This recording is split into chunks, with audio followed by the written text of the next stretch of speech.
Good evening. My name's Chuck Iova, and I'll be presiding over this evening's Planning Board meeting, April 10th, 2019. We have two items on the agenda, 109, 121 Madison Street and 138 Easton Ave at 140 Easton Avenue.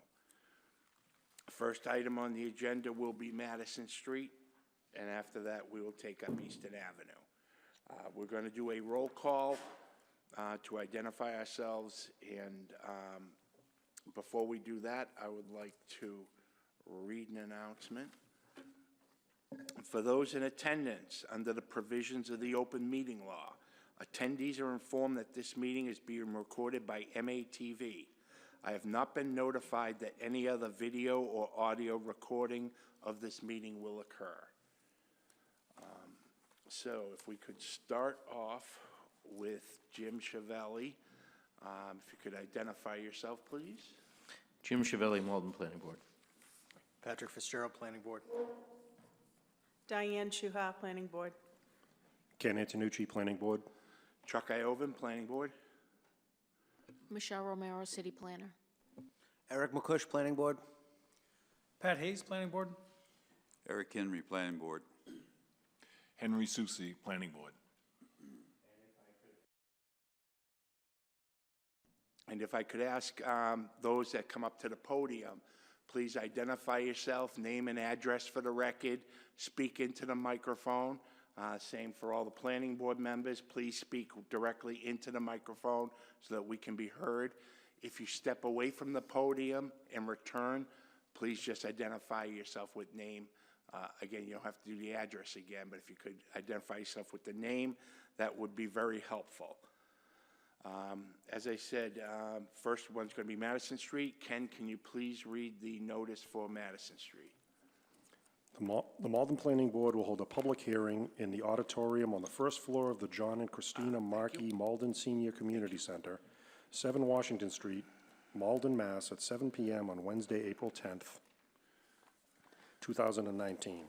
Tabled on March 13th, 2019, on the petition of K Court Realty, LLC, for a special permit under Section 700.1.3.2 of Chapter 12, Revised Ordinances of 1991, as amended, of the City of Malden to extend and structurally change a pre-existing non-conforming property in the Industrial 2 zoning district, namely to construct an addition containing 2 stories and approximately 12,517 square feet to be occupied for an industrial use allowed in the district at the property known as and numbered 109-121 Madison Street, Malden, Mass., and also known by City Assessor's Parcel ID number 063-307-702A.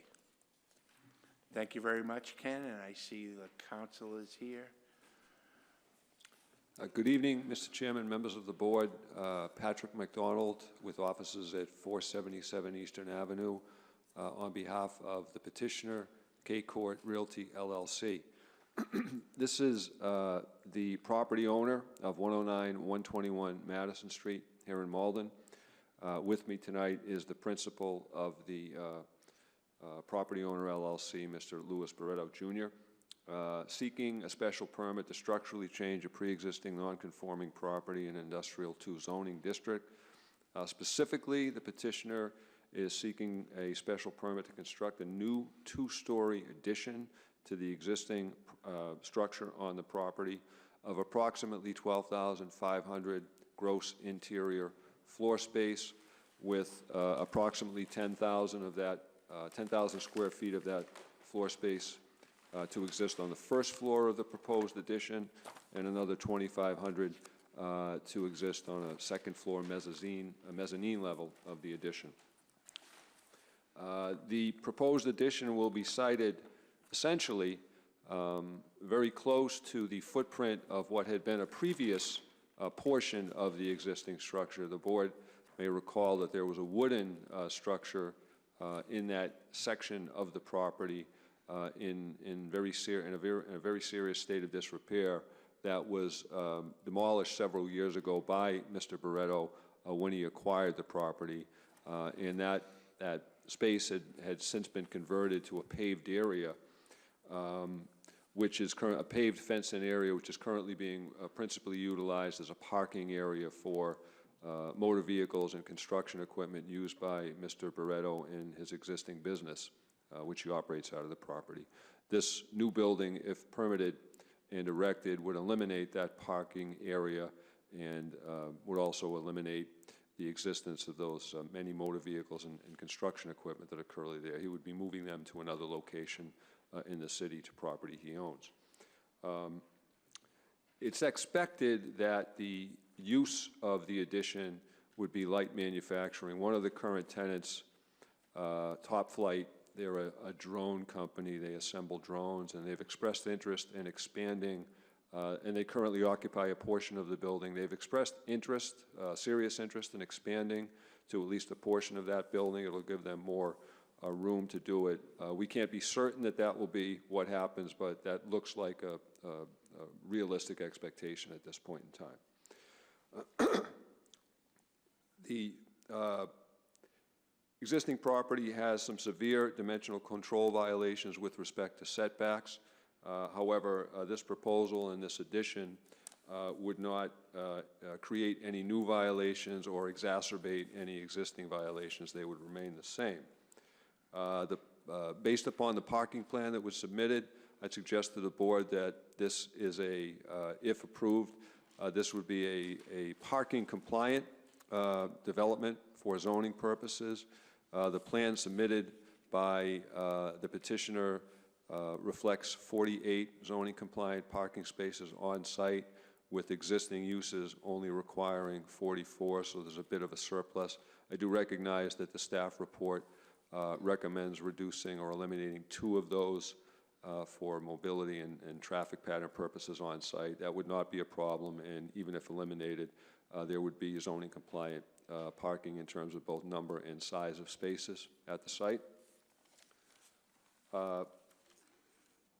Due to the existing size of the building being in excess of 10,000 square feet, a traffic impact study was required and provided to the board.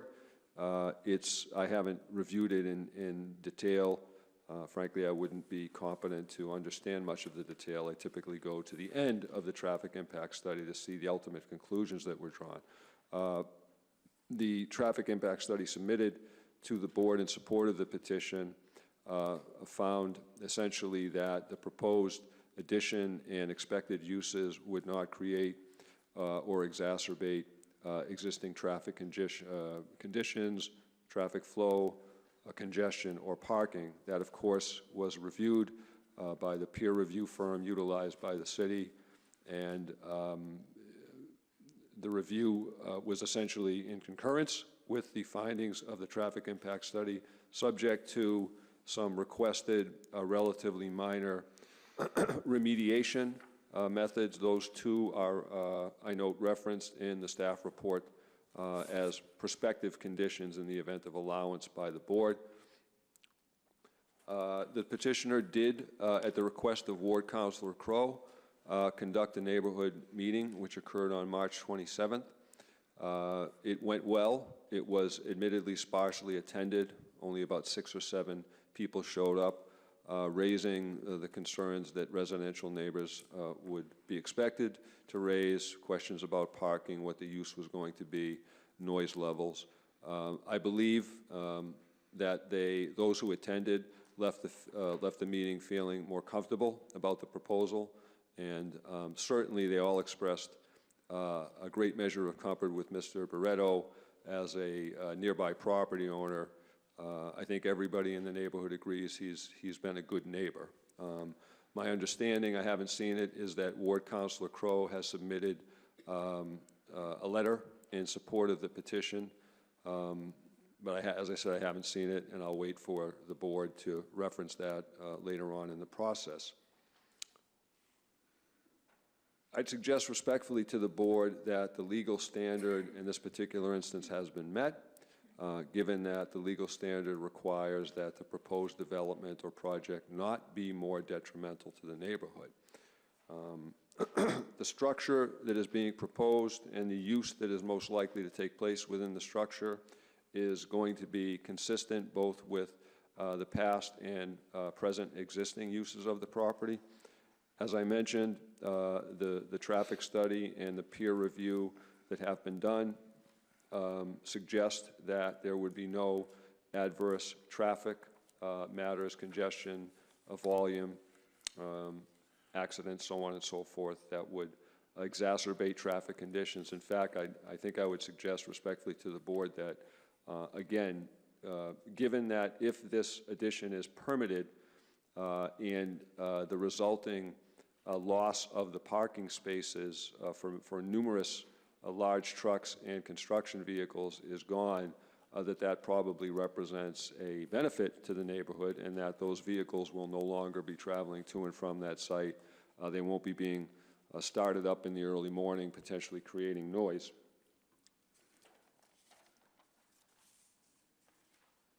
We have had an opportunity to review city planner's staff report and recommendation.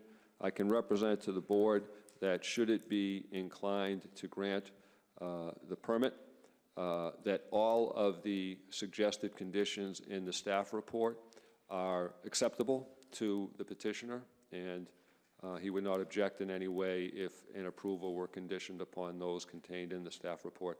I would make one comment regarding one of the remedial measures being proposed. I believe it's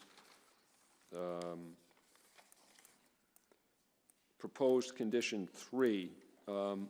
The petitioner has no problem with a condition along those lines with respect to that particular point of access and the gate that's there. But I would point out to the board that while that gate is not used by the petitioner at all, frankly, it is something that is used regularly by some residential abutting property owners. And the petitioner has always been more than happy to allow the residential abutters to utilize that gate for purposes of access to the rear of their property.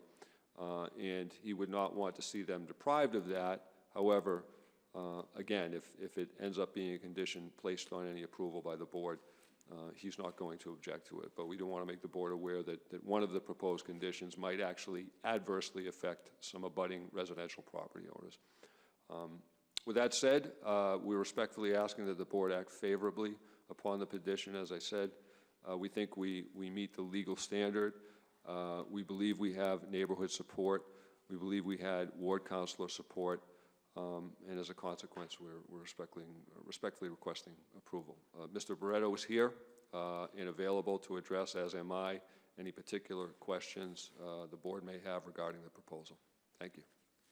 Thank you, sir. I have a few questions. I'd like to start with that last comments made about condition number 3. Yes. I'm presuming that they come in Green Street and access their lots from Green Street? Or are you saying that they go onto your lot through the main entrance and circle around and come out? This Name and address for the record, please.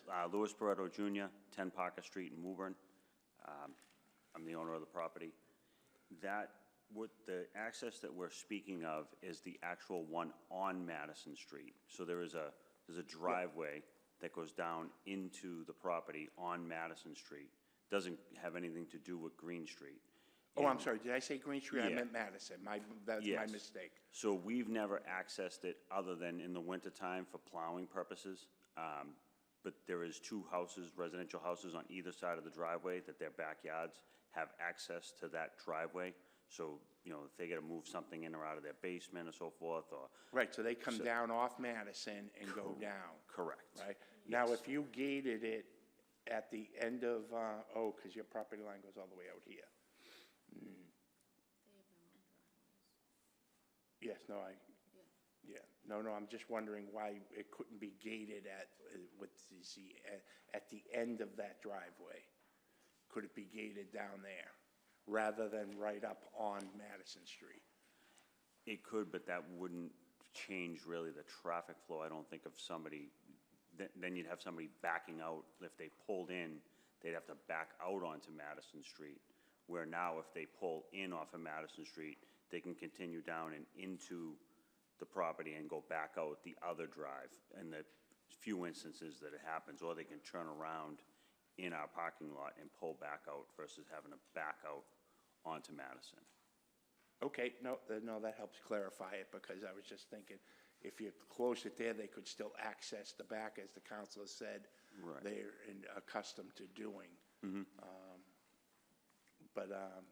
Okay, no, that's helpful, thank you. Couple other questions I had. Do you have a letter of intent with the drone company? I do not. What is their existing square footage in your existing building? Their Because right exist- now you have almost 47,000 square feet. Yeah, they occupy approximately about 9,000. So 9,000. So when I see here that there's going to be almost 15,000 square feet, so that's only 6,000 more of this addition? Or are they changing their whole location? No, they would keep their current position and then occupy additional space, potentially the whole space. Potentially, but you don't have a letter of intent, so you're really Correct. building it on spec. I'm not building it on spec for them, no. You're building it on spec, though, and they are the most likely Yes. people that are going to Yes. use it at the moment. Correct. Okay, now I'm just curious, because you're building almost 23,000 square feet. What are you going to use it for, if not for the existing tenants? We're building 12,000 square feet. The addition's 12,000. Okay, I thought I read in here, in your design things, that the proposed ground coverage, okay, forget that. Okay, 12,000 square feet. What are you gonna plan on doing? What if they don't take it? How would you market it? We would market it as, flex space, light whatever's, allowed in the zoning. Okay. Okay, very good.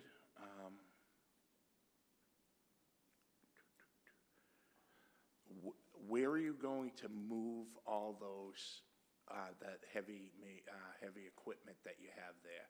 I went down about a month or so ago, and there was even more of it around. It was a nice job cleaning it up, but there was still a lot of large equipment that was still around in my last couple of ride-throughs. And Yeah. I was curious, are you going to be moving that in the neighborhood, or is it going out of that Madison Street neighborhood? Some will be moved to our property at 7 Bow Street, and some will be moved to our building at 11 Canal Street. Can you estimate how much? Because, so what you're saying is a lot of that is just going to the other side of your lot?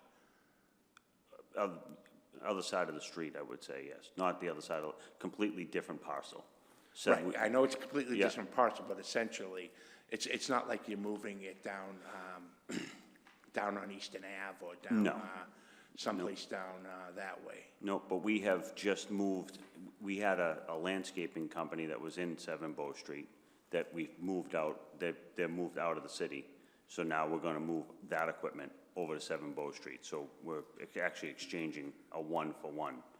And the landscaping company came and left every day, 6 days a week. Our stuff that's there now is primarily a lot of winter equipment that we use. We do a lot of snow removal, snow plowing, stuff for the city, the state, private. So a lot of that stuff doesn't move every day.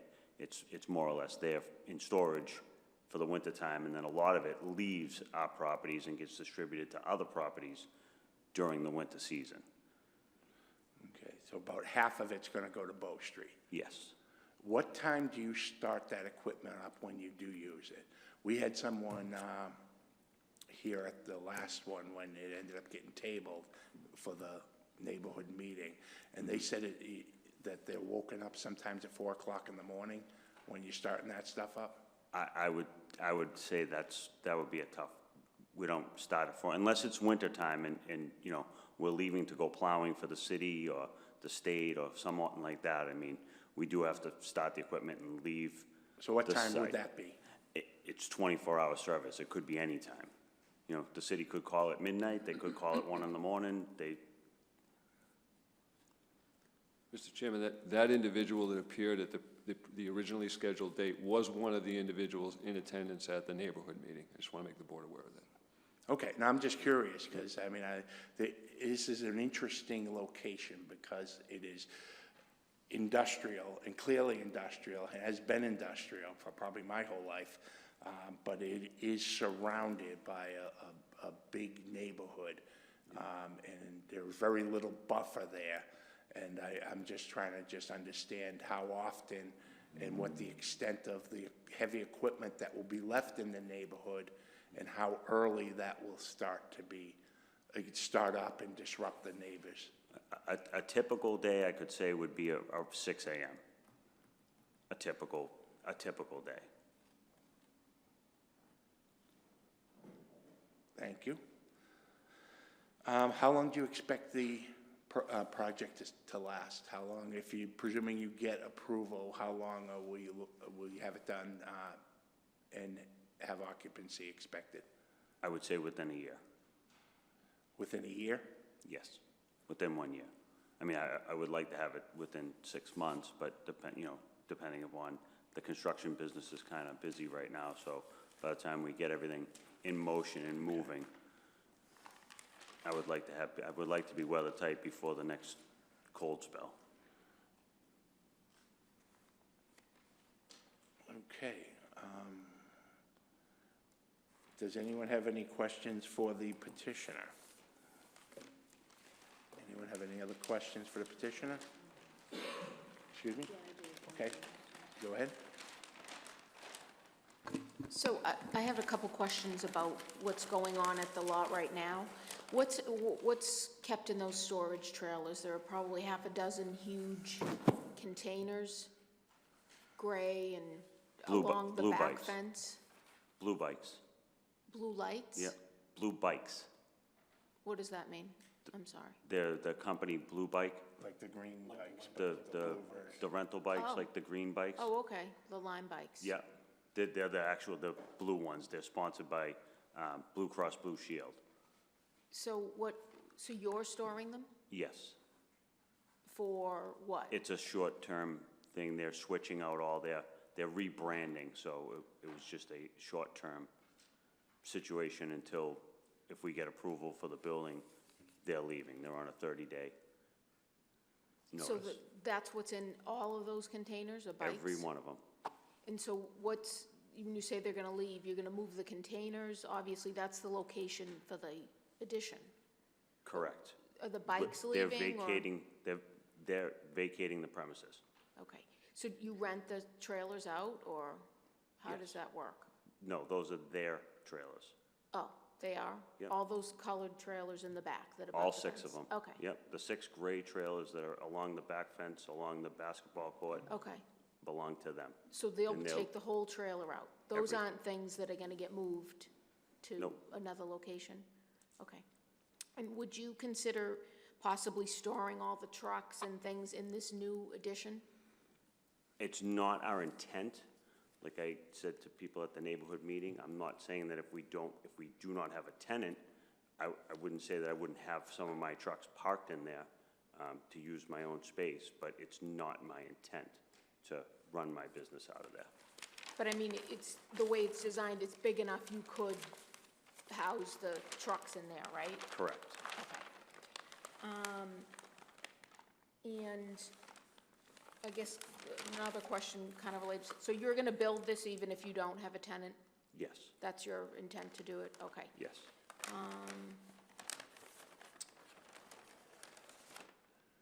And just back to that driveway that runs between the two houses. So the concern really is that any business traffic uses it, not that the houses use it. They have driveways on both sides. They each have their own driveway on the other side. So would you? Again, I'll gate it tomorrow. You want it gated, I'll gate it tomorrow. It doesn't bother me one bit. I just wanted to bring out the point that Yeah. they do use it, so it could be an inconvenience for them. It's not an inconvenience for me. Yeah, I mean, maybe if it wasn't necessarily the type of gate that you have over on the transformer side that's like a sliding gate with a lock, but is a chained gate or something that somebody that lives there knows they could open it, but that not any business traffic isn't gonna come. It's a very narrow driveway. I'd be very surprised for business traffic to, Well, and that was the concern of the city's peer review, is that you really can't make the angle. And I'm not saying you're using it, but a future owner or tenant could try to use it.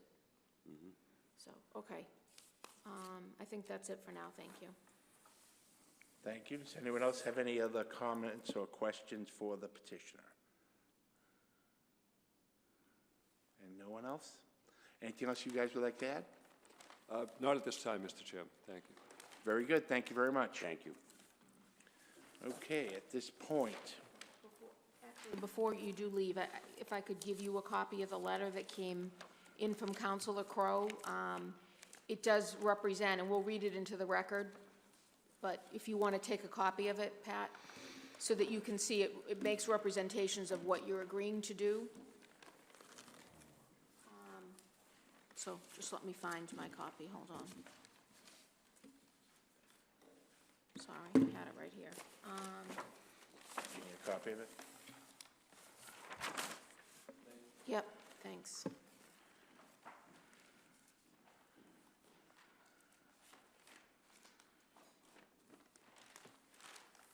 Terrific. So at this point in time, is there anyone that would like to speak in favor of this petition?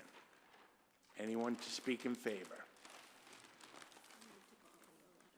What's that? I need to borrow your letter. Yep. No one to speak in favor. Okay, let me get my letter from Michelle. There you go, Michelle, if you could read the letter in favor. So it's dated April 10th, 2019. It reads, it's addressed to the Malden Planning Board. It reads, "Good evening. I apologize for not being able to attend tonight's meeting in person.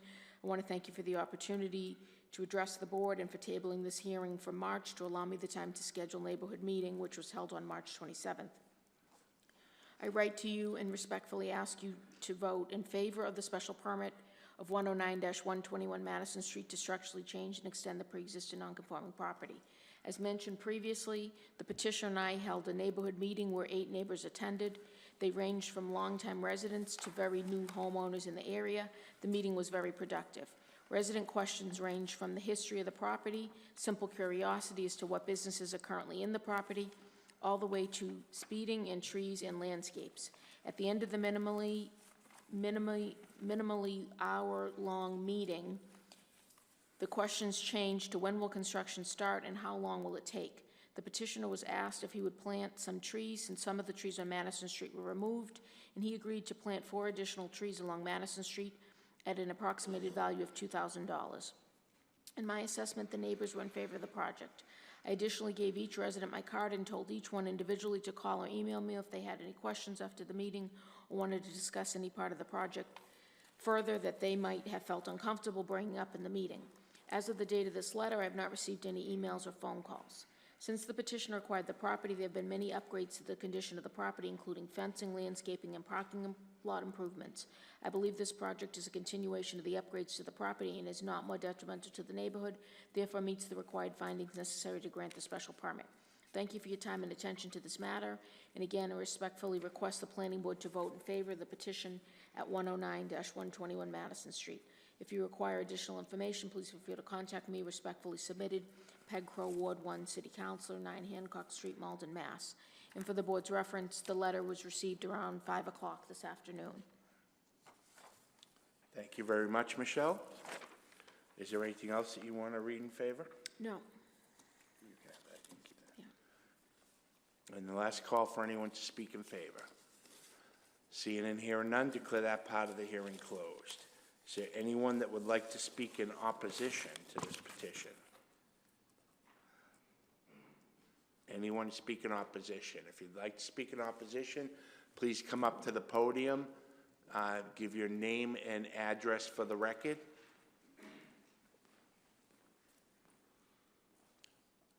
Hello, my name is Harold Ritson. I've been a lifelong I'm Malden. sorry, could you name and address for the record, please? My name is Harold Ritson of 89 Madison Street. And my home resides on the driveway that we were just talking about just a few minutes ago.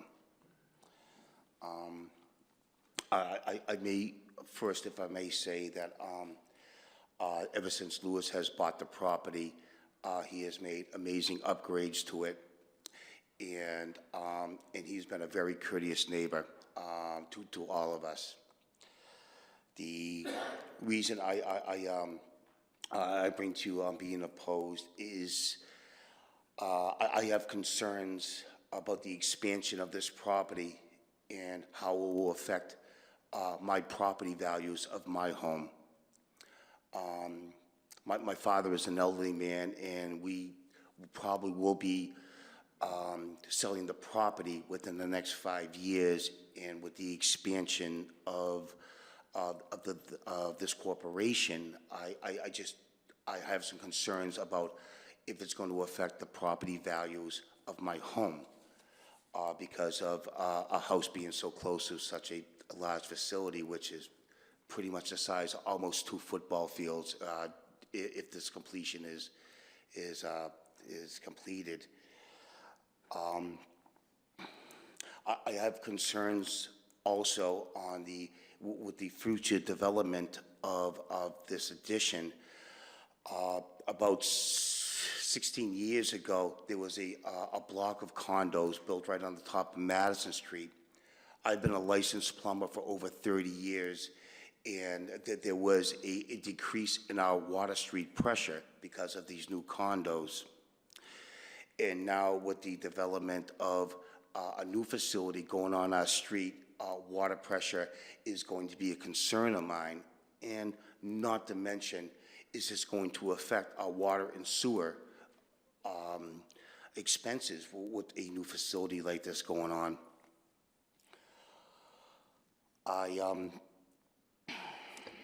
The concerns that I do have about living next to a corporate property, it was mentioned about, you know, the early morning plowing, which my bedroom window is right adjacent to the driveway, and the scraping of a snow blade at 4:30 in the morning, if you can understand, it's not good, especially when there's work.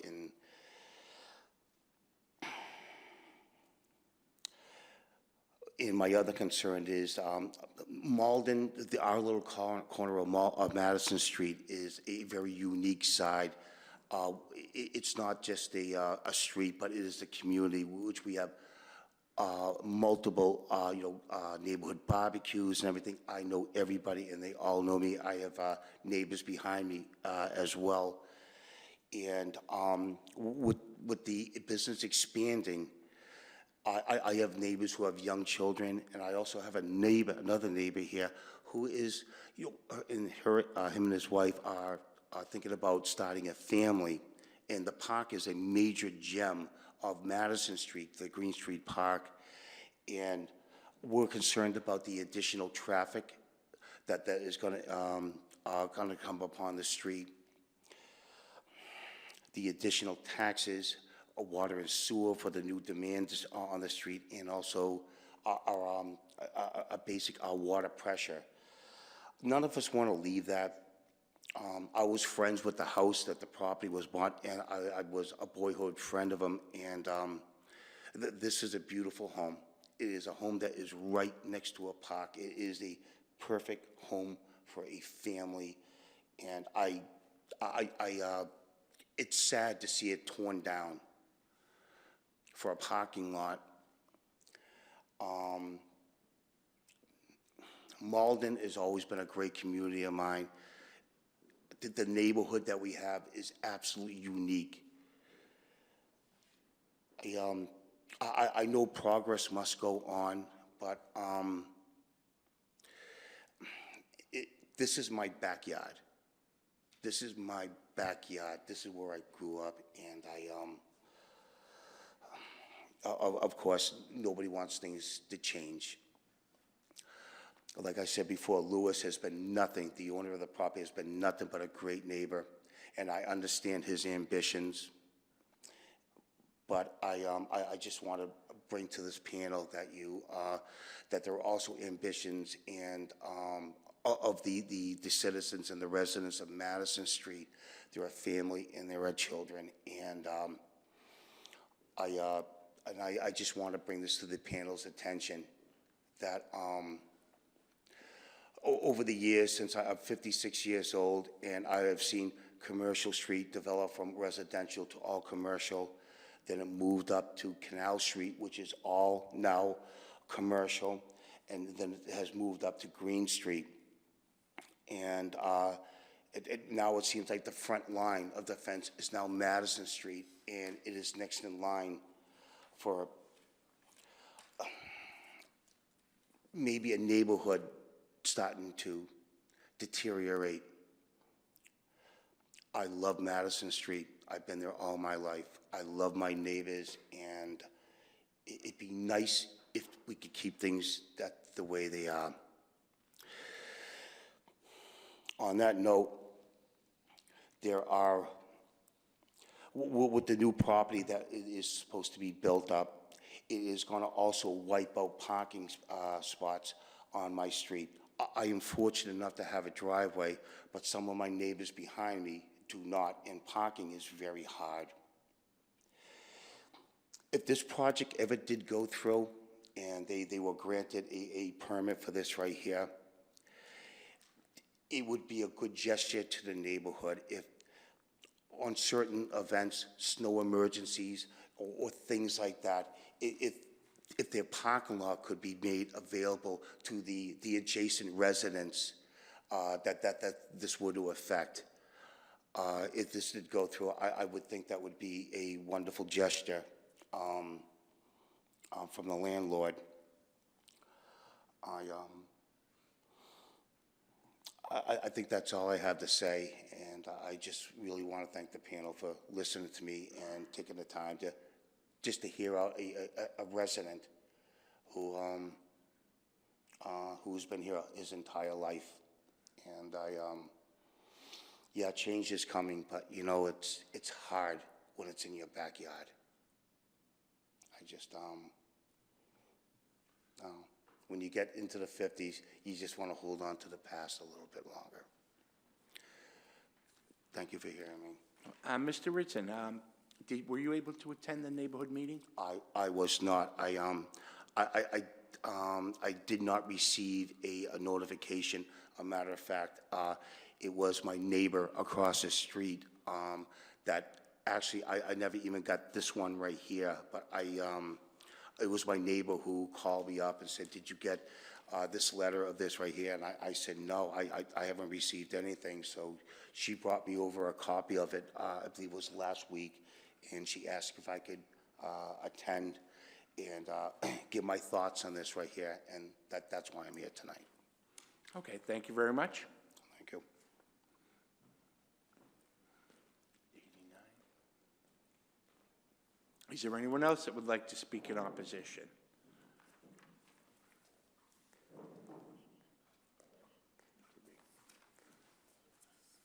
Hello, my name is Jana Lapay.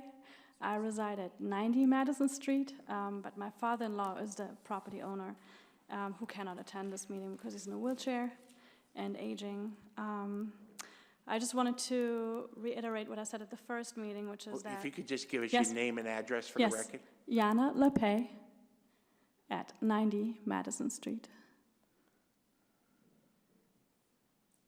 Thank you. Thank you. I'm not in my 50s, but much like Harry, I love Madison Street. I think it's a very unique street. I've only lived there since 10 years, but I've seen some drastic changes.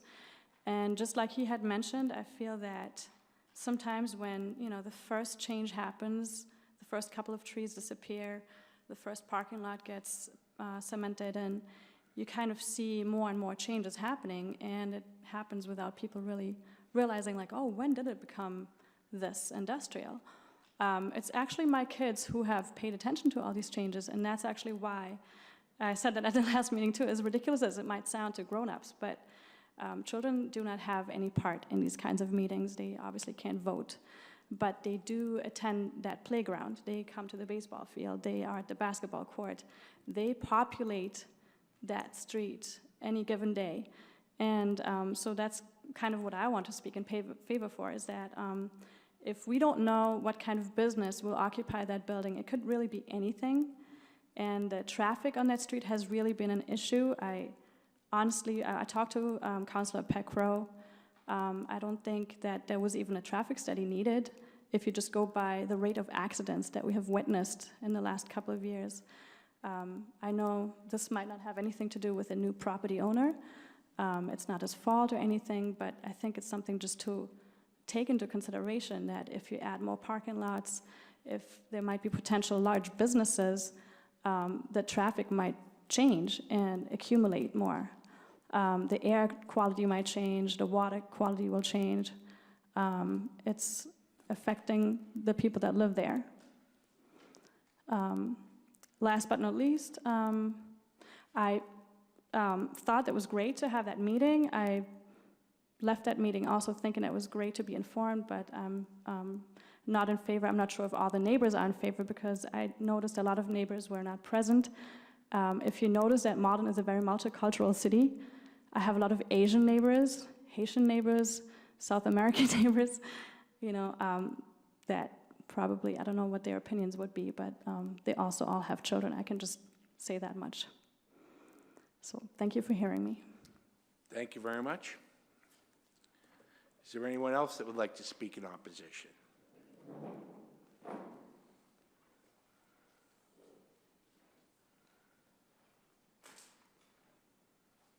Good evening. My name is Michael Lane. I reside at 85 Madison Street. I'm opposing. My wife and I have lived there for roughly 3 years as rentals. The owner of the household does not live in the United States. I would say I'm not as concerned with the logistics of traffic and the water supply. I'm more concerned with the neighborhood itself and my privacy. I think Madison Street is kind of a small section where I don't have to worry about as much oncoming traffic. I don't have to worry about loud cars, sirens, and such and such. I'm worried about with the expansion that I'm going to lose my sense of neighborhood. I want a home. I don't want an apartment in Malden. I want my house. I want to be able to go on a jog and not have to worry about the cars behind me and have to worry about local businesses. I want to separate myself from those. That's roughly it. Thank you. Okay, thank you.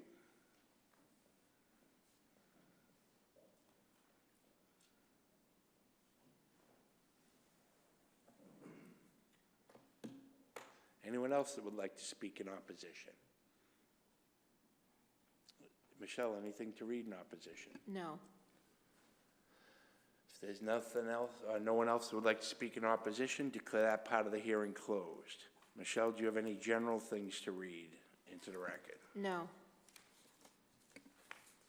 Thank you very much. The city's peer review traffic reports, do you want me to read those now or during the course of the? During the course of, as you're Okay. reading Okay. if you could go through the staff report, that would be great. Thank you. First, I will mention for the board's reference that the certified list of abutters that was provided by the city assessor is the same list that was given to Councilor Crowe. So she did use that list to do the mailing. She managed the mailing of the notice for the neighborhood meeting. So she did use the same list. So everybody that is on this list that should have received a copy of the original hearing notice, also a copy of the tabled hearing notice, should have also received an invitation to the neighborhood meeting. And there are approximately 90 addresses on here that, for your reference, these are the addresses and names of the property owners, so this is according to the tax rolls. So tenants or people that lease may not have gotten the notice, but whoever gets the tax bill got the notice or should have received the notice. We do receive notices back if the address is changed. I think we only received a couple of them back for this particular petition. So you heard that the hearing, as you're aware, the original hearing was scheduled on March 13th. It was tabled. You heard about the neighborhood meeting. The property does contain 68,529 square feet. That's the lot area. It does have frontage on Madison Street and Green Street. The total gross floor area of the building right now is 25,767. I've given you the breakdown in the staff report, first floor and second floor. Currently, as you heard, there is occupancy for manufacturing use. You heard about the aerospace company tenant, Top Flight Technologies. There is also a tenant, Sid Harvey, an HVAC company. That's a retail sales in conjunction with on-site warehousing use. And then finally, you heard about the building construction contracting occupancy. That is by the current owner, and that is under L&L Services, trucking, excavation, demolition, dirt, concrete removal, snow removal, equipment sales, rental, landscaping. So that is the third occupant. I'm going to give you some more information about zoning and occupancy when we get to that part. As you heard, petitioner is the owner. The proposal you heard about is to construct the addition containing 2 stories. The total gross floor area is 12,551. That includes a first floor, 10,334 square feet, and a mezzanine level of 2,217 square feet at the southern end of the existing building. So basically in the location where the fenced-in yard is right now. So facing the property from Madison Street, it's to the left. You do have copies of all the plans that were submitted. You also have photographs that I took the other day when I was out at the site. The location of the addition is part of the building that was demolished in 2013. And it's my understanding that was ordered to be demolished by the city due to the status of it, of the condition. I won't read all this into the record, but I have itemized the plans and information submitted in support of the petition, so those are incorporated by reference into your deliberations. We did hear a bit about the transportation impact assessment that was prepared by petitioner. And also there's another plan I do want to call your attention to.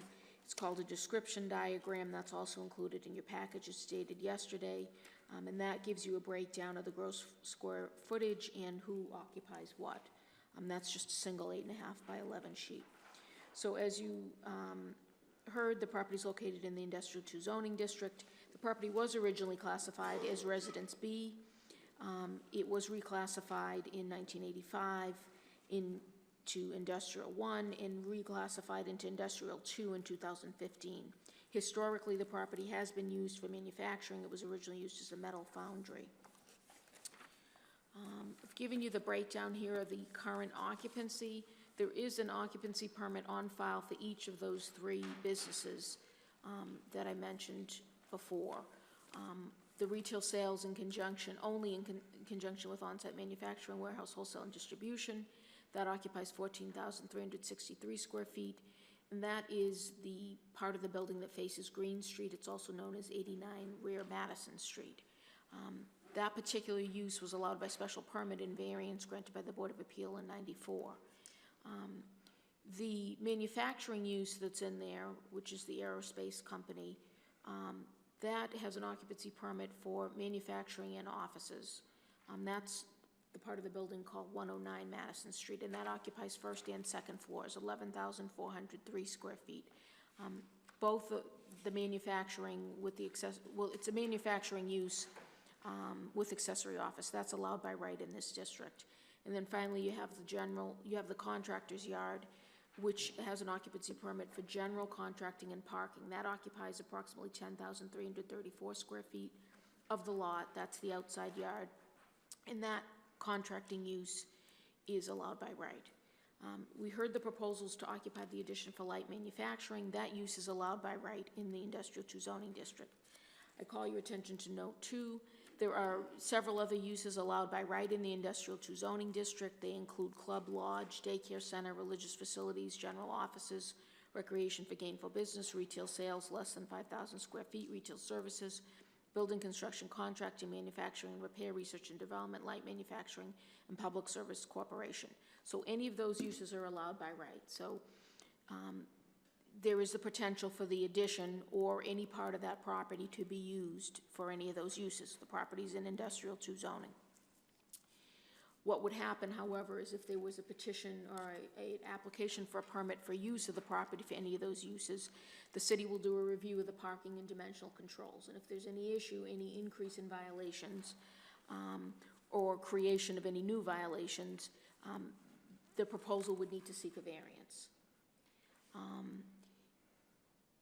The building is pre-existing non-conforming.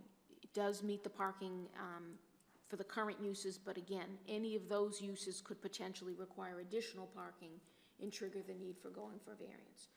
Several of those uses require the same parking though, so it is possible that new use and occupancy would not require a variance for some of those uses. If you have particular questions about anything, I can answer them. And finally, I'll just note there is also several business and industrial uses that may be allowed by special permit in the zoning district.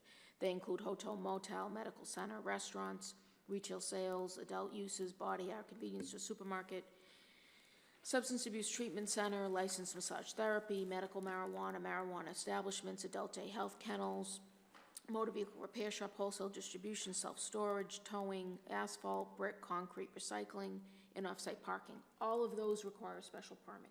So if there's any proposed use of the addition or any part of that property for any of those uses, that would require a special permit. So that would come back to this board, so you would have the chance to review that. So I just wanted to give you some background information since it's not 100% what that addition is going to be used for right now. Or I should say the petitioner's not 100% certain. In terms of direct abutters, and when we get to the conditions, we can talk about this, but you may want to consider a condition restricting or limiting what uses can go in there. You are allowing, if you grant the special permit, construction of the addition. It would be reasonable for you to regulate use of the addition. They're not seeking any special permits. You couldn't grant a special permit tonight to occupy it, but you could condition use of that addition. So we can talk about that when we get to that. Direct abutters to the north are 2-family dwellings and a 4-family dwelling. To the south, a single-family dwelling, a public park with field, court, and playground. That's MacArthur Park and Green Street Playground, and an off-site parking facility. To the east, on the other side of Madison Street, are 2-family dwellings and a 4-family dwelling. To the west, on the other side of Green Street, is a manufacturing business and an off-site parking facility. To the north, on the other side of Bow Street, is a manufacturing business and a vacant lot used for parking. I will note petitioner does own several of the abutting properties. We heard him reference that, the Bow Street property. He owns a couple of these other properties as well. Residence B zoning district abuts to the north, east, and south. The Residence A zoning district abuts to the east on the other side of Madison Street. Surrounding land uses are primarily residential to the north, east, and south. To the west is the public multimodal recreational trail by to the sea Northern Strand Community Trail. On the other side of that are business and industrial uses on Canal Street. In terms of dimensional controls, the original building was constructed in the 20s with various additions in the 30s and 70s. The property predates the zoning ordinance. It grossly violates dimensional controls for side and rear yard setbacks. It is considered pre-existing non-conforming. The proposal creates no new violations and maintains existing violations. It is before you because it is considered an extension of a pre-existing non-conforming building. In terms of parking and loading, I've given you the breakdown here of existing and proposed uses. That would require a total of 44 parking spaces and 4 loading spaces. 15 spaces for the warehouse, 14 spaces for the manufacturing. No spaces are required for the building construction contracting because there's no gross floor area. Those are the existing uses. The proposed addition, 12,551 square feet, is proposed for light manufacturing. So this was reviewed under the standard for light manufacturing, which is 1.2 spaces per 1,000, requires 15 spaces. So the site plan does depict 48 spaces on site and 3 loading spaces. There are 2 different parking lots, one on the Green Street side with 14 spaces and 1 loading area, and one on the Madison Street side with 34 spaces and 34 parking spaces and 2 loading bays and spaces.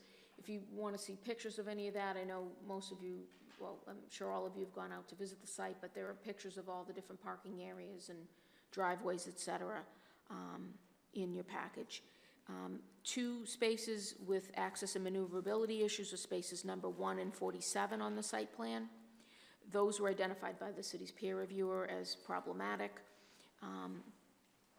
2 existing curb cuts not used for vehicular access of this driveway on Madison Street that runs between the 2 residences, 89 and 97-99 Madison Street, and then there is another curb cut on Green Street that's used to access the transformer. You have pictures of those in the package as well. In terms of traffic impact, under the proposal, because the total gross floor area is greater than 10,000 square feet, it triggered the requirement for traffic impact and access study under your rules and procedures. The petitioner submitted a transportation impact assessment. The city peer reviewer peer-reviewed it. That is described in correspondence dated February 19, 2019, from Kenneth Petralia, P.E., PTOE. You have a copy of that initial peer review report in your package. And he raised several questions and issues, requested additional information. The petitioner responded with a correspondence dated March 18, 2019. The city peer reviewer reviewed that. That is in his letter dated March 21st, 2019. You also have a copy of that. In terms, I think that is, everything else is incorporated by reference into the record. I won't read through everything, however, I will read the letter dated March 21st, 2019, that identifies unresolved issues. Right? Yep. Okay, so this is dated March 21st, 2019. It's from Kenneth J. Petralia, P.E., PTOE, and it reads, Dear Planning Board members, this round of comments represents a follow-up to the VAI response dated March 18th, 2019 to the initial peer report dated February 19th, peer review report dated February 19, 2019. Only unresolved issues will be included in this document. Outstanding issues. 1, additional access north of the site drive. Site distance is deficient at this narrow 10-foot width drive. The VAI response is that this drive is not utilized significantly, states vehicles are not able to circulate easily from the driveway to the rest of the site, and is not expected to be used. Based on this, it is recommended that this drive remain closed and gated for emergency access egress only. 2, sliding gate access on Green Street. The VAI response states that this is chained and locked and has not ever been used by the current owner. To ensure this continues, it is recommended that this gated closure be maintained as permanent. 3, other gated access not mentioned in the TIA, which is the traffic impact assessment, exists on Green Street. The VAI response is that this is for transformer access and no project traffic will use this gate. Therefore, it is recommended that this drive remain closed with gated access for transformer access only. 4, additional site distance calculations for other drives. The VAA response states these driveways are not anticipated to be used by the project traffic. The additional calculations will only be necessary if the proponent does not agree to the current access restrictions and propose recommended permanent closures with gated access for emergency access egress only.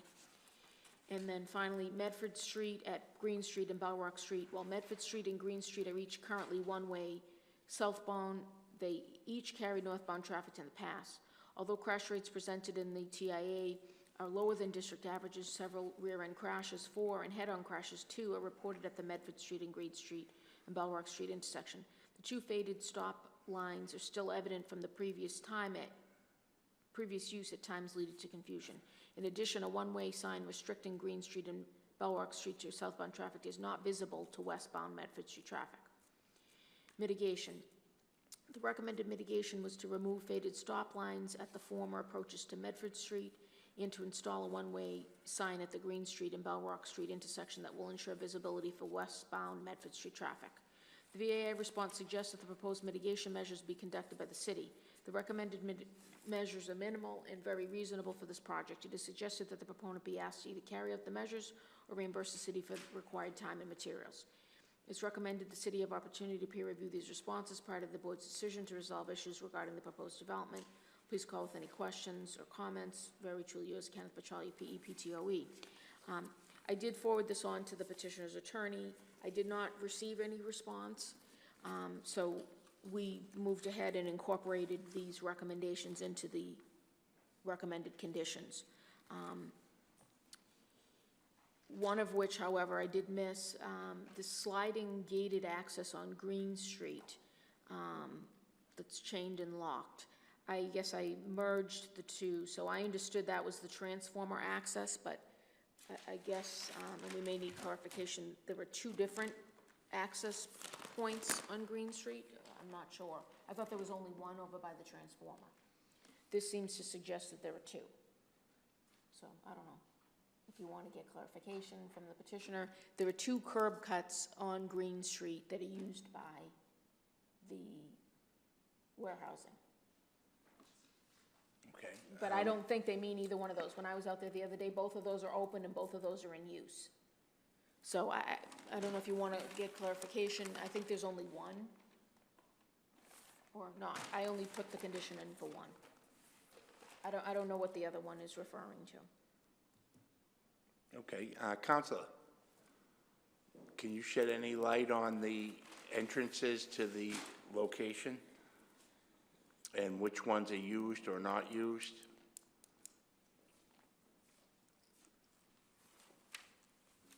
Yes, how many locations are there and entrances and egresses from the lot are there? On Green Street, currently, there is one. On Madison Street, there is 3, including the driveway that's in question. Okay, so And then there's there only is- one on Green Street. Correct, and then there is the transformer access, which is 2 gates that are locked in a lawn area that was Okay. put in when National Grid put the transformer in. They had to have an egress gate in case they ever had to come in and change the transformer. Okay, so that would be 2 more, and that would that be considered Green Street? Yes, Okay, so there are 3 entrances and egresses on Green Street. You only use one of them. correct. Okay. Does that help, Michelle? I think it does, but I know where the transformer is. And now actually I do see the gated, so over near the building, that's where the gated access is, over near the Sid Harvey building. Yes, So to access that parking lot, you come in off of Bow Street, there's the double wide or triple wide curb cut on the corner. correct. So this is the gated one that he's talking about. So then that would be the one that we need to add in. Okay, now Okay, I you understand all it. set? And actually, I do see it in the picture. It's on the page called loading. I guess I didn't realize, I saw the curb cut. I thought that was used. But anyway, if it's not used, then I would recommend that that be added. We can do that. So, yes, thank you. I'm all set. Thank you very much. Thank you. So. Okay, you want to take us through the recommendations, please? Yes, so the finding you must make to grant a special permit is that the proposal is not more detrimental to the neighborhood. So provided that you can make that finding, the recommendation, which was made prior to the public hearing, is that you grant a special permit subject to the following conditions. 1, all development shall be as per plans, except where modified by these conditions. 2, install and maintain pavement parkings as per site plan, except eliminate space number 1 and number 47. 3, maintain driveway located between 89 Madison Street and 97-99 Madison Street, closed and gated for emergency access only. I guess I would recommend you consider adding residential, abutting residential access. Maintain driveway on Green Street at southwestern corner, closed and gated for emergency and transformer access only. And then I will also recommend maintain, we'll call it center driveway on Green Street, because it's in the center, closed and gated for emergency access only. So I would recommend that be added. 4, at the Green Street and Bell Rock Street intersection, it should say, remove faded stop lines at the former approaches to Medford Street and install a one-way sign that will ensure visibility for westbound Medford Street traffic. 5, install and maintain privacy fencing along all property lines abutting the park and all residential dwellings, except along the length of driveway between 89 and 97-99 Madison Street.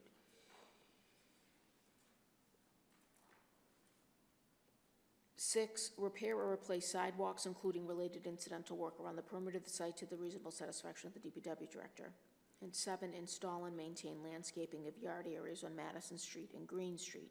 They are shown on the plan, and they are proposed in front of the addition.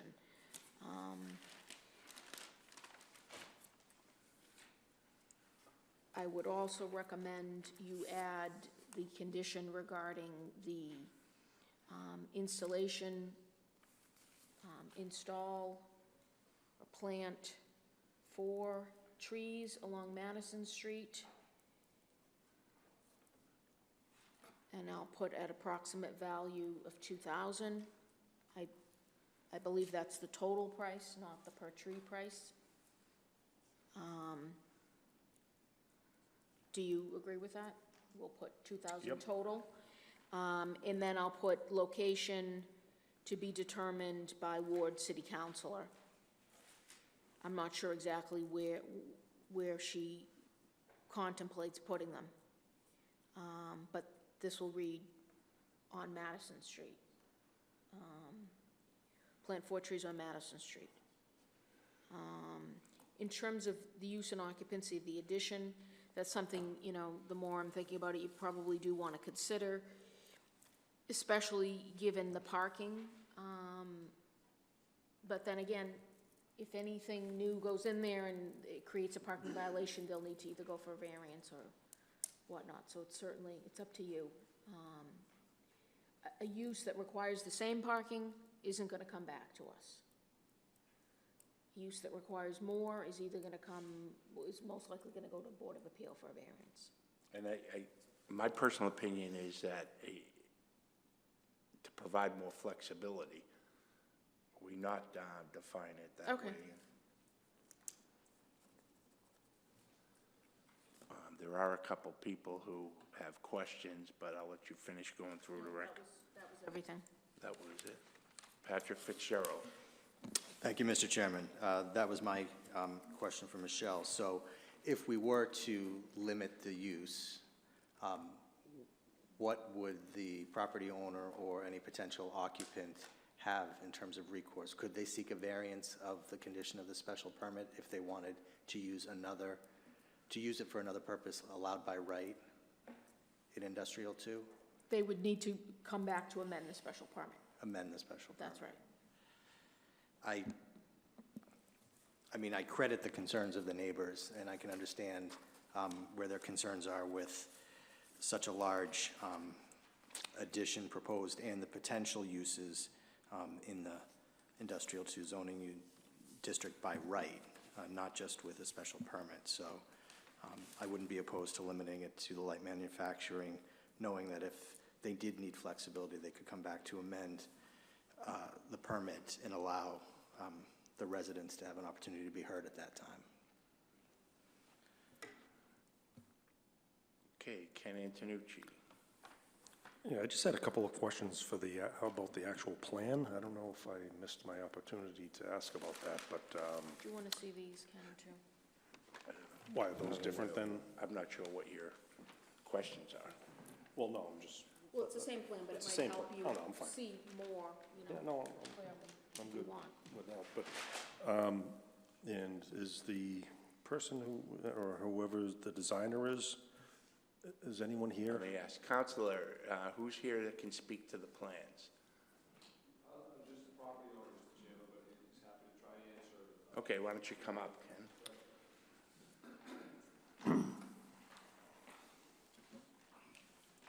Thank you. So I'm just wondering on the plan, so I'm looking at the parking plan of land, but it has the basic layout of your proposed new building. Two things, the rear setback, why not respect the minimum 20-foot required? Why are we putting that right within 1.5 to 3.5 feet from the property line? We were staying with the current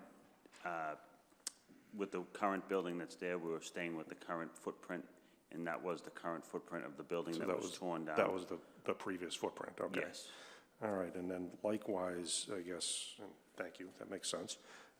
On the south side, So for the building, you have 4 roll-up doors, Yes, right? On the plan, it says this is a 8-foot wide walkway. yes. So how are you going to maneuver vehicles to get into those overhead, those roll-up doors? It was not more for vehicles, it's more or less for, you know, if somebody had to walk in there with something, in today, you know, a lot of places, you go, they have the doors open for ventilation, you know, air during the day and so forth, so that's why we did those. The door on the Madison Street side in the front corner was more or less the door that would be used to gain access to the building. And Right, I guess it's just not clicking with me why, if you can't drive up there with a vehicle, why you would have a 25-foot wide roll-up door. then they were 14 by 14. Oh, okay, I'm sorry. 25 is the column width, right? So they're Column, 14 foot. yes. And so is that going to be just a walkway? At the present time, we do own the property next door, so if, in the future, if we had to expand the parking area, we do have that option. So that would be the property on the plan saying by Gregory Collins? Yes, So that house could potentially be knocked down and used for parking? correct.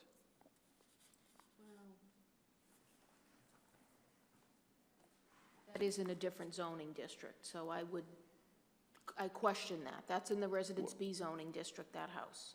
Correct, and that's why I said future, you know, we do own it. It is in disrepair. It's in tough shape. So we don't know what we're gonna do moving forward. We could keep it the residential component. We just leave, you know, I just figured I'd give you the information so you know. I don't want anybody to think that we do own the property, so. Okay. If I could just quickly cut in, did you represent at the neighborhood meeting that you were going to tear it down and use it as a parking lot? Is that what that abutter was referring to? We did tell them that there was the potential of that happening, yes. Okay, Yes. thank you. Any more Okay. questions, Ken? No, thank you. Okay. While you're up here, question, do you have a 24-hour operation license? At that property? Yes, because you mentioned that you're there, you could be there 24 hours a day, and my understanding is only city council issues 24-hour operations. We don't run a 24-hour operation there, but we do have the right to go there, start our vehicles, and leave the site. And that's under the ordinances, you have that right? Yes. Or do you have something special that someone issued? I don't have something special, but when we got occupancy for the construction vehicles, I asked that question, and they said, as long as you're not there working on them, if you go there, you have the right to start your vehicles and leave the site at any time. And who communicated that to you? That was the building inspector at the time, which was Scott Fitzpatrick. Scott Fitzpatrick? Yeah. Is that, I mean, there- is that your understanding of the zoning ordinances? I can't, I'm not sure what he was told. I do know that there is a current occupancy permit on file. And just if you give me a minute, I'm going to read exactly what it says, because I do have a copy of it here somewhere. The petitioner did send those over, so I do have them.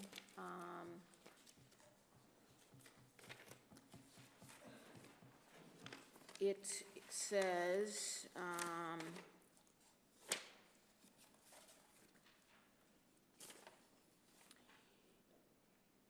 L&L Services, 121 Madison Street, Certificate of Occupancy Permit to legalize occupancy, general contracting, and parking. 121 Madison Street, so that's all it says. I'm not familiar with anything else. I think typically they indicate different conditions on here. I mean, starting up a vehicle and leaving isn't Okay, no, I was just curious. operating. I don't know what That's was- different yeah, than I if don't they're know what running a was- second or right. third shift. Yes. Right, no, right, that's- that's different. I I was think, just curious if there was anything documented that he had no, not to, special not to my knowledge, but I circumstances. didn't honestly do the research on that. I didn't look to see if there was a license. I know you have a license for 7 Bow Street. Yes. I did see that. This is, as far as I know, this is building construction contracting.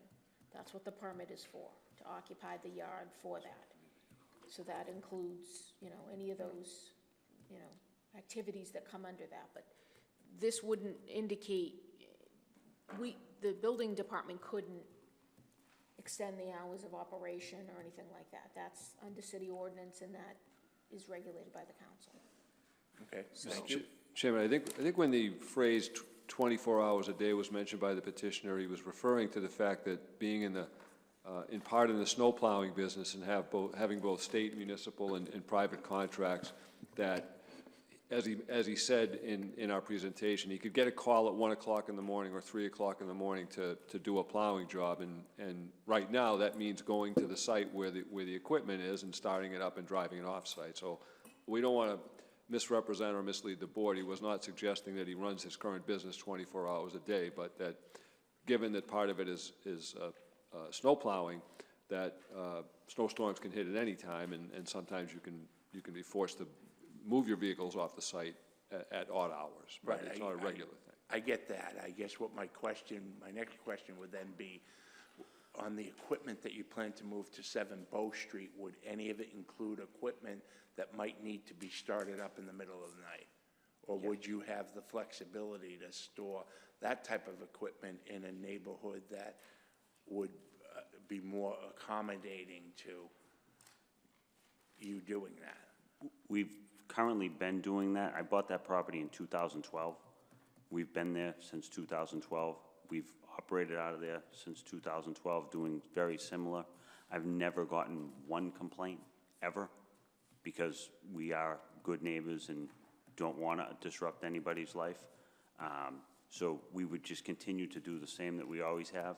And if I'm not mistaken, because I wasn't prepared to speak on that property, I think we have a current license there at 7 Bow Street for any type of operation, including, I think that was Russell Stimson, which was it was a trucking company, trucking terminal that operated 24 hours a day. And we continued that same use when we bought the property. So we are operating under our current license there. Okay. Michelle, do you have that license?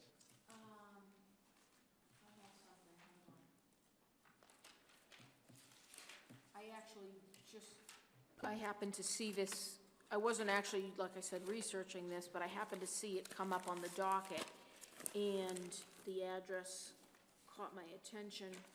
I believe it was just before the licensing committee, or it's scheduled to go before the licensing committee. I thought I had it here. Again, I just want to be clear that we're not, it's a situation that we start and leave. We're Okay, not I'm there sorry. Here doing it is. work 24 hours a day. We're not having an operation going on there 24 hours a day. We So start this- and leave. Sorry, so this is April 9th. Did you just have a meeting Tuesday? We renew that every year. We don't You don't even- go to it? Okay, so No. this was what had caught my attention. Outdoor parking, K-Court Realty LLC, 17 Green Street, 25 spaces. That was on the license committee agenda this past Tuesday. I don't have a copy of the license. This is an outdoor parking license. So I don't know about the trucking, and I think the license, you have to apply yourself. I don't think that it necessarily transfers, but I may be wrong. So no, I don't have a copy of that, but I think we're Yes. talking about two different Yep, things. I believe we have the head of license here.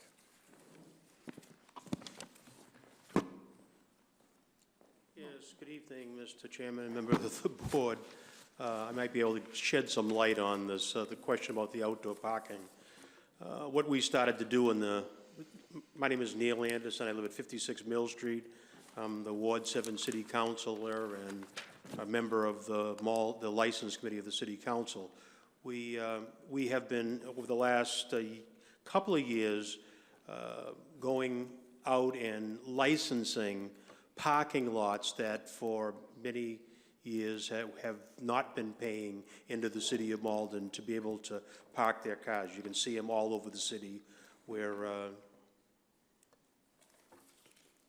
they're making money, and now the city is issuing outdoor parking licenses. And so we look at the size of the lot and how many cars are there, and the petitioner then will pay a fee for each of the spots to the city. It's done on an annual basis. And in this case here, we've just dealt with the license for this lot here that you're talking about. It's a way for the city to get a fee for the use of that parking lot for people who are going to be parking there. Commuters, for example, who might need to park there during the daytime before they're going into the T station and on to Boston, if you will. I hope that helps. Did I clarify anything for you? Well, that helps. I mean, I didn't spend a lot of time looking at 7 Bow Street. I kind of just went by and looked, and not realizing that that was where the petitioner intended to move half the heavy equipment that's residing at Madison Street over to Bow Street. I wasn't aware of that at the time. So I'm just curious more about this whole idea. I'd like to think that it's been expressed that it's all snow removal, that they get the calls early in the morning. So hopefully, as the petition said, it's not an everyday occurrence that they're starting these trucks up. But I would imagine that were I living next to it, I wouldn't be happy about being woken up at 3 or 4 o'clock in the morning either, due to starting up snowing and dropping blades and doing that type of thing. Well, Thank you. I'll leave that decision. Thank you. And just to clarify, 7 Bow Street is the property with the building on it.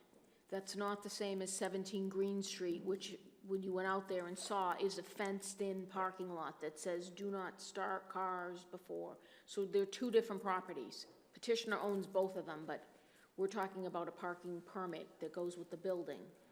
That's separate from the other parking lot that's across the street, Right. across from Green Street. Yeah. Yeah, No, I okay, understand okay, that. yeah. All right. Okay, thank you very much. Okay, does anyone have any questions for Michelle? Michelle, do you have anything else to read into the record or to present? No, Patrick Fitzgerald had mentioned use of the addition, restricting use of the addition to manufacturing or light manufacturing. I would suggest, if you were going to look at that, you do say manufacturing and light manufacturing, because although it's been represented and it's shown on the plan that aerospace is called light manufacturing, the occupancy permit calls it manufacturing, and they are 2 different use categories. So we want to make sure, if you're going to do that, that you would, specify the right Cover both uses. pieces, Yes, okay. cover both pieces. Okay, does anyone else have any other questions? And that would need to be another, the 9th condition, if you wanted to do that. Any other questions for Michelle? Michelle, what will you propose as the 9th condition? Read use of the addition is restricted to light manufacturing or manufacturing. Okay.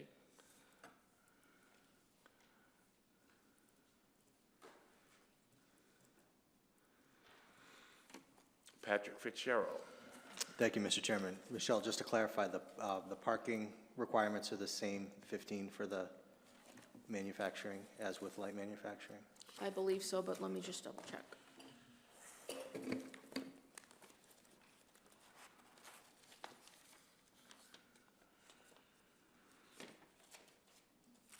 Yes, 1.2 per thousand. Yeah, if you look 2 lines up from where it is in the staff report, it's the 1.2 per thousand Thank you. for both manufacturing and That's light correct, manufacturing. right. Okay, any other questions? Is there a motion?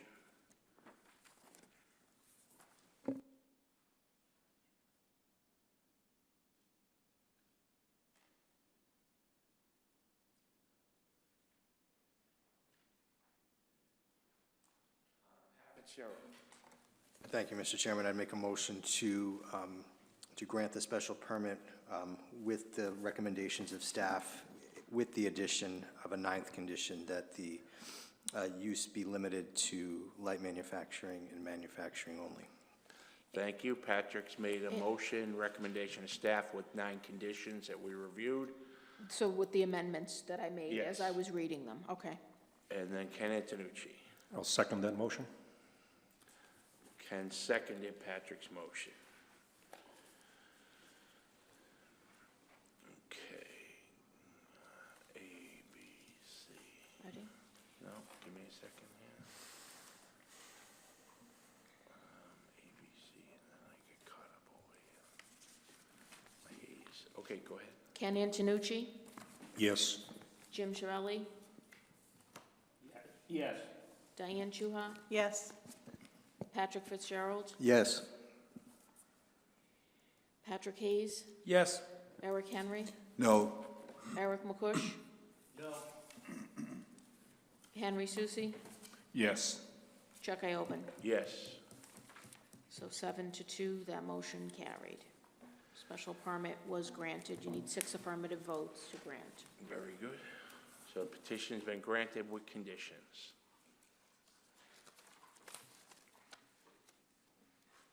Next petition we will hear is 138 Eastern Avenue. Ken, can you read the announcement for Eastern Avenue, please? The Malden Planning Board will hold a public hearing in the auditorium on the first floor of the John and Christina Markey Malden Senior Community Center, 7 Washington Street, Malden, Mass. At 7 p.m. on Wednesday, April 10th, 2019, on the petition of Richard Gottschalk, Jr., trustee on behalf of K&R Realty Trust, to amend the special permit granted in case number 15-10 under sections 300.3.2.5 and 700.1.3.2 of Chapter 12, Revised Ordinances of 1991, as amended of the City of Malden, to allow use of the first floor for retail sales, namely a food market store with deli and butcher, in the portion of the building known as 138 Eastern Ave, at the property known as and numbered 140 Eastern Avenue, Malden, Mass., and also known by City of Malden Assessor's Parcel ID number 086-269-904. Thank you very much, Ken. Give me a second. Yep, we will.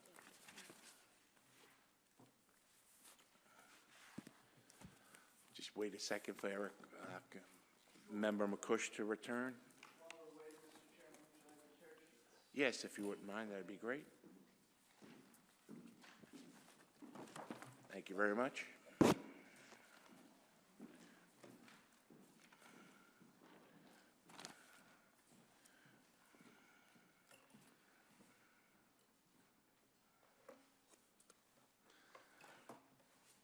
Okay, Counselor, the floor is yours. Thank you.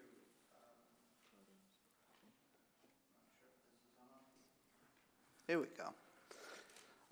Thank you, Chairman. Thank you, Board. My name is Attorney Matthew Campbell. I have an office at 114 West Foster Street in Melrose. I am representing Richard Gottschalk on this application for a special permit.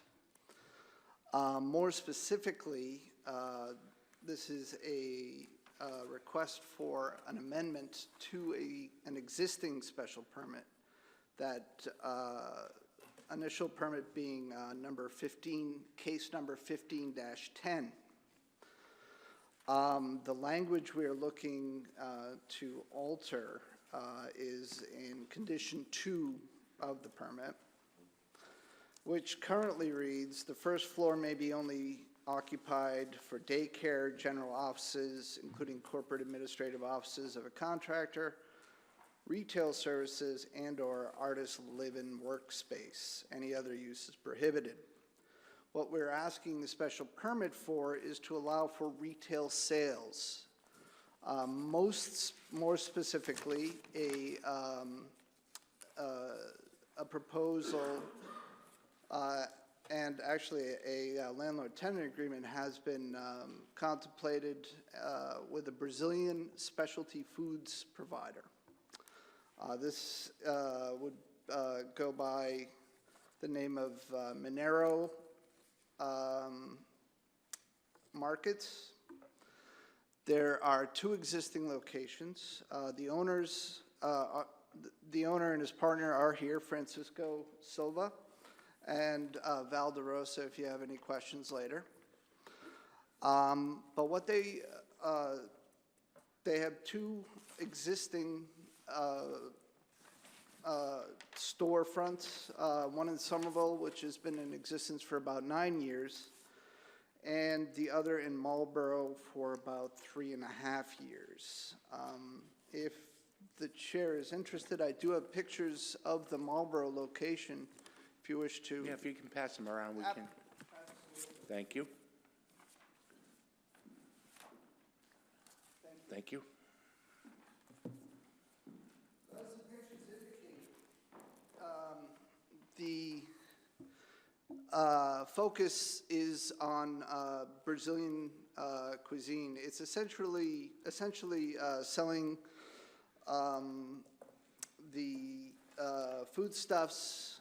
There will be a proposed oven to bake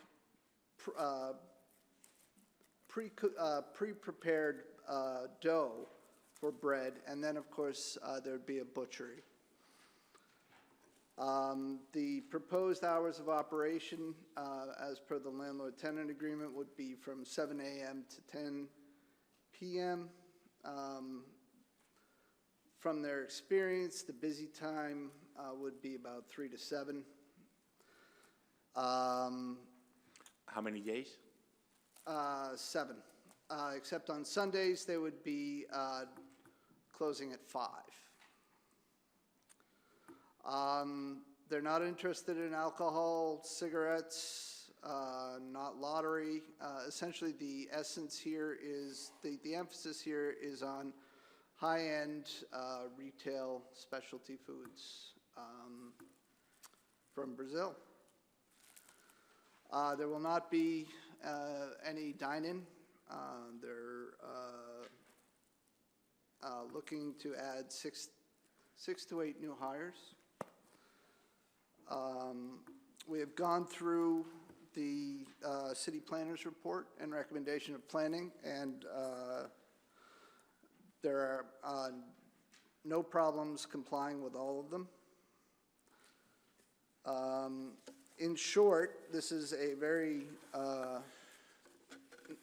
well, I wouldn't say very minor, but not a drastic change from retail to retail sales to allow this food mart to enter the community.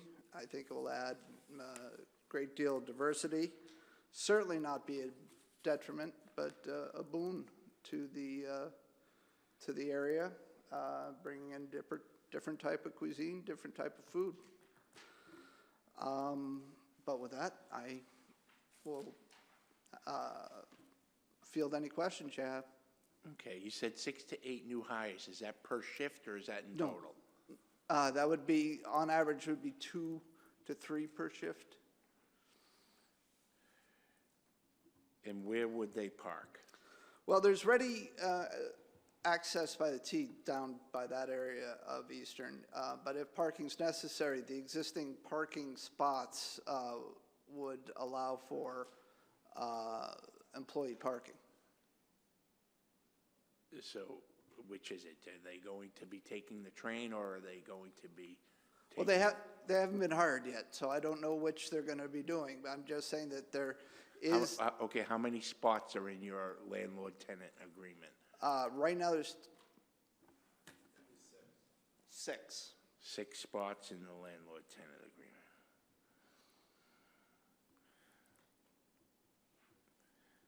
Where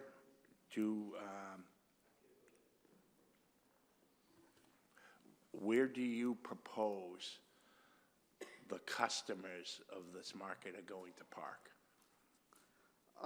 For that, I'd defer to Mr. Goschak. Hi, my name is Richard E. Gottschalk Jr. I live at 7 Nelson Way, Wilmington, Mass. As far as the parking in the neighborhood, you know, there's parking out front on both sides of the street, and where their business is mostly 3 to 7, I don't see any problem with their parking. Plus, we have the spaces in the back. Well, their business is 7 to 10. Correct. So what's your reference to 3 to 7? I don't, 3. No, that would be the busiest time. Now, I mean, they can say on, you know, for what their business, you know, there is, but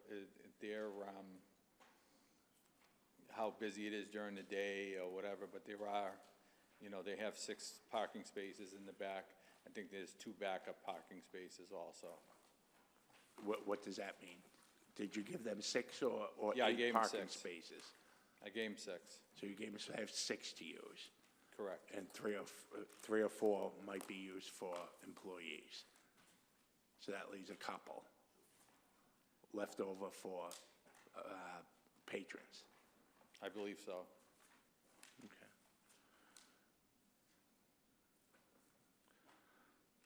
Can you speak to how many deliveries they get, and for meat trucks and any waste or disposal, and how you're going to handle that type of refuse?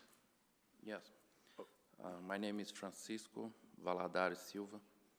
I live in 110 Central Avenue. I have 2 kids in the Forestdale School. Central Ave Malden? Yes. We have a delivery most of the time, 1 time a week for the grocery. They come most of the time in the morning, probably Tuesday or Wednesday. For the meat, we used to have 2 to 3 delivery a week. Most of the times in the morning too. In the morning, the business normally is slow. We don't have a rush between 7 to 2 o'clock. After 3, when the people are leaving the job, they used to stop by to buy some fresh meat, some cheese, vegetable, or some food. We're gonna have a space for the trash. I use waste disposal. Normally they pick up by the demand. Can be 1 or 2 times, 3 times a week. Because you're going to have a contract. Yes, waste I do. removal. I do have. How many tickets do you expect to do a day? day? Between 200 to 300. And how, of that 200 to 300, how many do you expect to do during this, what'd you say, 3 to 7 is your busy time? The best time, yeah, is 3 to 8. Yeah.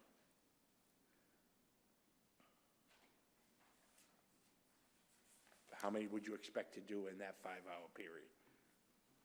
Well, it's not so many people used to come on this time, but I believe they used to be in the store like 3, 6 different people in the store normally.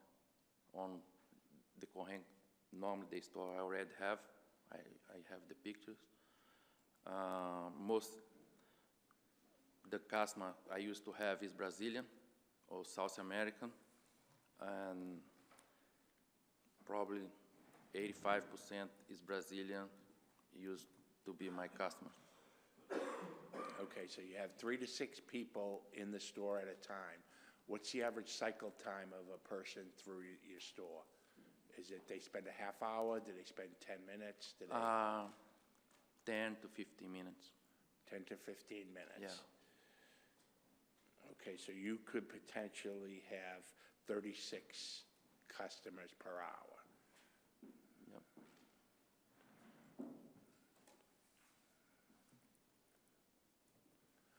So do you believe there's parking to support that? 36 I think so. an hour? Yes. On Eastern Avenue? Yes, I do. I have the same kind of business in Somerville, and we don't have a parking lot. They used to parking by the street. I already running this business, will be complete 10 years in July, and I believe it will be the same. The square foot is the same size, and we don't have a problem with the parking lot over there. I am in the Union Square. Is a difficult area, and everything works good with the customers. They use a quarter. We have a few spots, then we have to use to the other business. Okay. Mr. Gottschalk, you have other tenants in the building? Yeah, yes. Don't you have a Penfield Auto next door? Oh, yeah, Pelicar. Pelicar? Yes. How many spots do they take up in the 5. front? So they take up 5 in the front. 5 in the back. How many spots do they typically take in the front? Because every time I've been by the location, of the 3 spots in front of your store, or in front of your building, at least 2 of them have been filled each time I've gone by. So I'm curious who's parking there. Is it Pelicar? Is it people in your residences above it? Or is it just general people from the neighborhood parking there? Neighborhood, because we have plenty of parking on our lot. Okay, because I'm struggling to see where the patrons are gonna park. That's why I'm going here. I don't know where they're gonna park. I know that neighborhood, they were, the councilor was up at Traffic Commission last month saying how difficult it is to park in that neighborhood, how there are people spilling over, and it's very difficult. And I'm just struggling to see where the patrons, even if it's only for 5 hours, where these 36 customers are gonna park. I mean, it's Ferry Street, that's usually not full, on the bank side. There is Ferry Street on that side, and they have Phillips Court, if they were to park there or whatever, but that's a right-of-way for U-Haul. Where on Phillips Court do you envision them Up against the parking? building. If they paralleled up against the building. Would you be lining that for this purpose, or? No, not at this time. Because when I went there, there was a truck there. Then you had all the used cars across the way, which I would imagine you'd take away that first row that encroaches onto Phillips Court. You'd have to discuss whoever owns that they not block Phillips Court, right? Mm-hmm. I own that also. Right, Yeah. I knew you did, because I was on the board when you built the buildings. But right now, they're parked so that the ones that are angled onto Phillips Court would need to be removed, I would think, if you're gonna park people abutting your other building and still leave room for people to get back through as the pass-through to U-Haul. Yeah, I've never thought of it that way. I mean, as far as I figured that they had enough parking in the back of the building. I don't have the plan in front of me, but I think there are 13 parking spaces on the commercial side of the property. So 5 are dedicated to Pelicar, and 6 are gonna be dedicated to the Moneros. And so there's extras there that can be used that aren't dedicated to anybody. And if you've gone there during the day, you can see that Pelicar uses probably maybe 2 or 3 of the spots on that commercial side.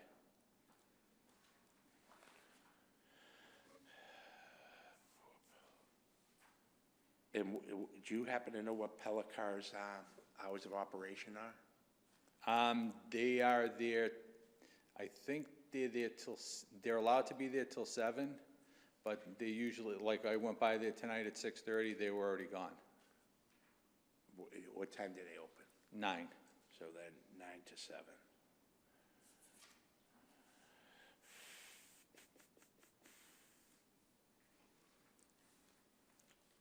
Okay, do you have to do any special kit out for the space? I was looking in the windows, and it's a nice open space. It looks like it's a clear page for the petitioners to develop. But do you have to do anything special for refrigeration, any type of exhausting of vents? I heard you say, someone say that there was only going to be an oven for baking bread. That's all that's going to be prepared on the site is bread? Yes. Okay. So none of the meats, deli sandwiches? No sandwich. Just cold cuts. We like mozzarella, not make sandwich. Cold cuts for consumption outside, but you're not going to prepare sandwiches that they're going to take out? Yeah. You're just going to cut a pound of?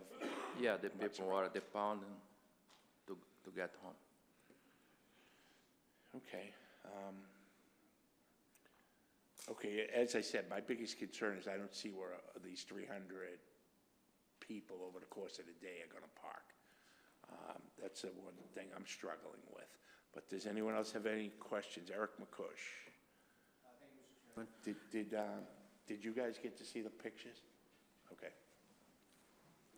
So a couple questions regarding trash disposal. I read in as the thing is the finding of facts that dumpsters aren't allowed, but then we have a dumpster listed outside.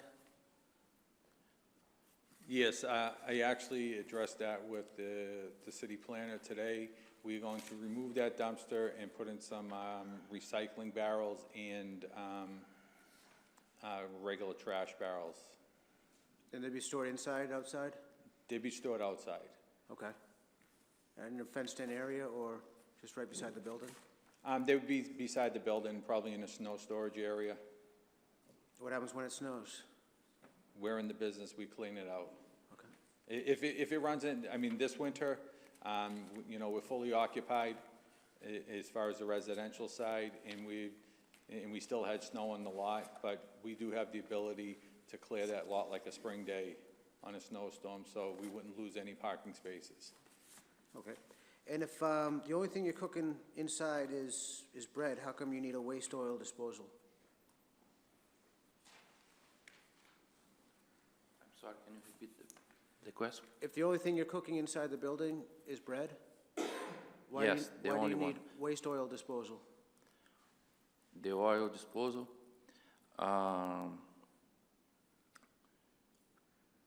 probably we're not gonna need the oil disposal.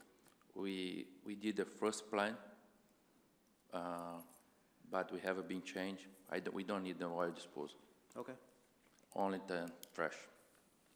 Okay, that's all I have. Yep. Thank you. Quick question. What's the term of the lease that you've got established? I think it's 5 years with 2 options. 2, 5, 6, thanks. So it could potentially be 15 years. Okay, anyone else have any other questions for the petitioner? Okay, go ahead. In terms of the dumpster, so the owner and I did talk about the dumpster, but we talked about the existing dumpsters that are located in the snow storage area in the back parking lot. So those, I understood those are the ones you were talking about removing. Yes. To put, and those are used by Pelicar and the tenants. Correct. So this food dumpster, though, that's shown as number 21 on the plan, and the petitioner said they have a service, a waste service. So are they going to store food trash inside? Or what's, we didn't talk about the food dumpster. We were Yeah. talking about the other dumpster when you and I spoke. So I'm curious about that. And also, as a related question, since I just heard a reference to the plan has changed, is if this permit's granted, this would be the plan that's approved? So if there are any changes, if it's nothing substantive, we can incorporate that into a condition. But if not, it's going to read all development shall be as per plan. So you're not going to have a lot of opportunity to change.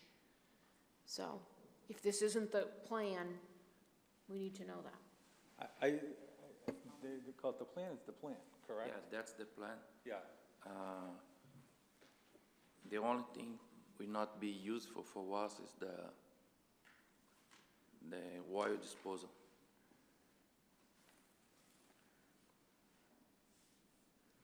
And what about the trash? What do you, can you trash? store the trash inside, or do you need the No, dumpster outside? We're gonna need an area outside with the barrel to, Can I map out the area on the plot plan of what they've rented, so you can get an idea of that? They're not taking the whole empty space? No, as far as parking and outside, and so we get a better, Well, they're showing the dumpster pretty much, you know, adjacent to the door. And it looks like it's, this would be on the other side of the commercial fencing. they've rented from here, plus the 6 parking spaces in here. So you're saying that a part of their rental is the side of, the outside of the building? Yeah, this little piece here. Okay, so the petitioner, the owner's pointing to the northeastern corner of the building, so near the number 125.6, which is a blank space, and then spots 11, 12, 13, 14, 15, What about those? No, right here, that's where it is. So not this, but this. and 16. So 11 through 16 of the spaces? 1, 2, 3, 4, 5, 6, so probably, what about 17? 17 is one of those up for grabs. Okay, so that's what, you know, for the record, you're looking at those spaces as the ones that are gonna be leased. But according to the plan, the trash is in about space 14. Yeah, Or 15. I didn't prepare that, that was prepared by the tenant.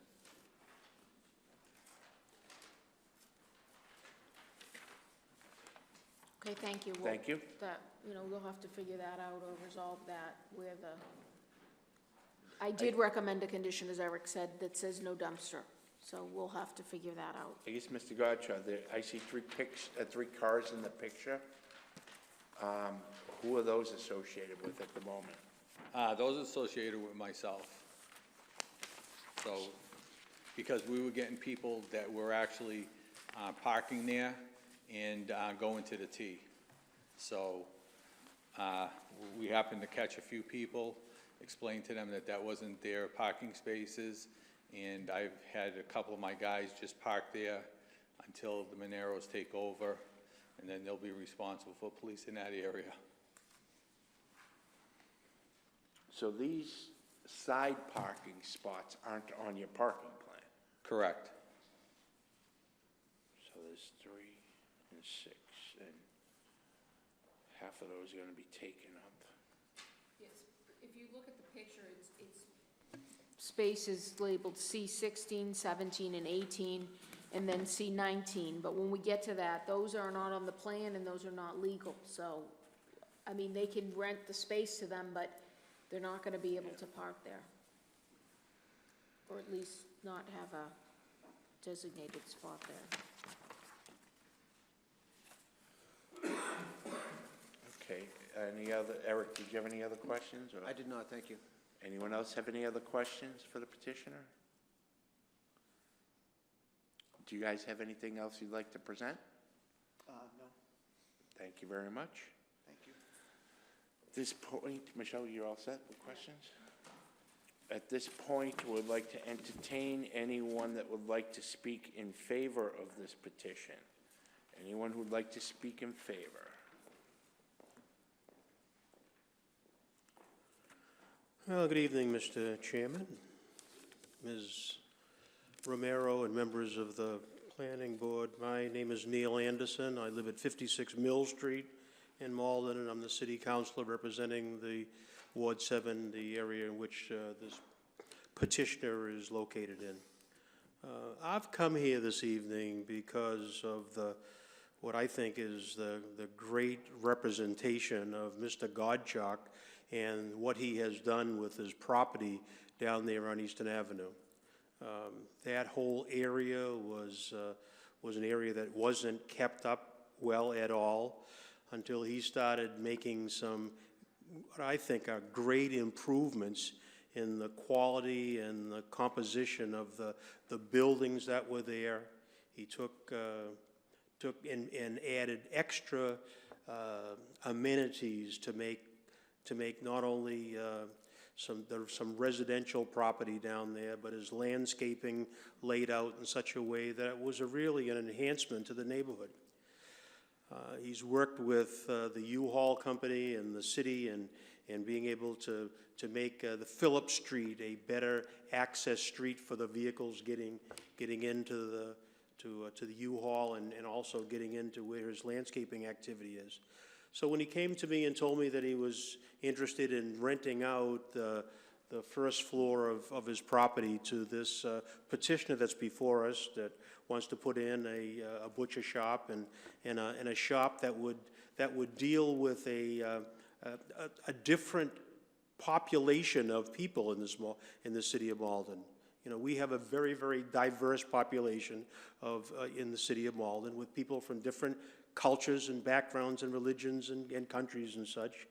And what we don't have is a great diversity in the kind of quality and difference in the food services and other businesses that are here. And so the idea of a butcher shop and really a high-end butcher shop, and I think you've seen the pictures that are directed toward a Brazilian population, was something that was intriguing to me and something that encouraged me to come here and speak in support of this.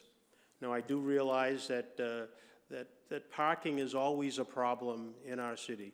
And as the chairman had mentioned, I was before the Traffic Commission recently concerned about how some of the larger developments, like down the street from this location, is about I don't know, a couple hundred yards away, where this planning board has we set parking requirements that the developer has to meet.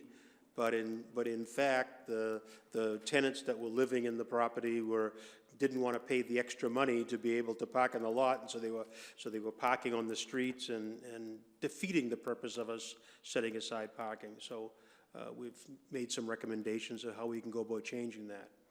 In this situation, I think you know, you've issued a special permit for some use of that current location. And I think what's being asked here is to alter that use of that location to allow a butcher shop to go in there.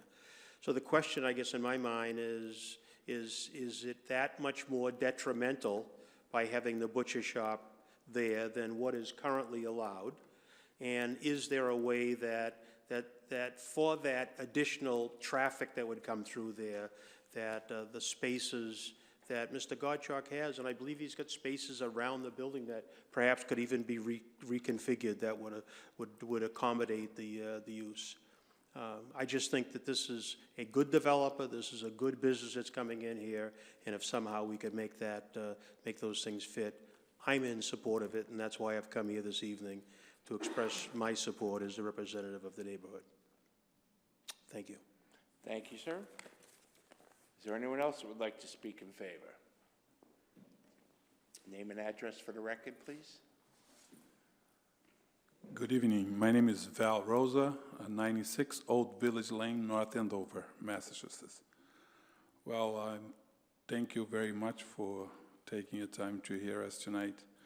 I am speaking on behalf of Francisco Silva, who is the solo owner of the new intended to be market in Malden. We came a long way. We got here. I got here in '92 with not even one word of English. Francisco came about 5-6 years later. We worked together for a long time. We've been together for a long time. I know him for a long time. He has 4 kids. He lives in Malden for a while. As in fact, his kids go to school here. And he's a very businessman, very business-oriented, but he's very understanding of good relationship with everybody. His other business has no complaint. In fact, I was the one who sold him the other business. His other business has no complaint with the city, and he gets gets along well with everybody else. And the reason he's intended to do the business in Malden is because as we drove by all the time, and we know that the neighborhood around there is a lot of us Brazilians, so he's going to be using a lot of foot traffic to the stores, the people that lives around, the car dealers there. I don't know if you're aware, but a lot of them are Brazilians also. So there's a lot of Brazilians involved. So the parking should not be a problem. I know it's a concern, but it should not be a problem based on what we have and based on what he usually needs. He has a location in Marlboro, which does not require a lot of, because people goes in and comes out fairly quickly. The only one that takes longer is usually the butcher shop, because, you know, you have to choose the meat and take the time to cut. But other than that, I think if you all agree and allow him to establish this business here, it's going to be a very good addition for the neighborhood, and you're going to know that this is a great man that is coming in to do business in Malden. And this is my word, and I thank you very much for hearing me. Thank you very much. Thank you.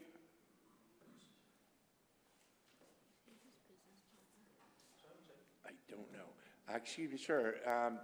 Your name was Val. Can you spell your last name for me, please? Rosa is the last name. R-O-S-A? V-A-L. Full name is V-A-L-T-E-I-R.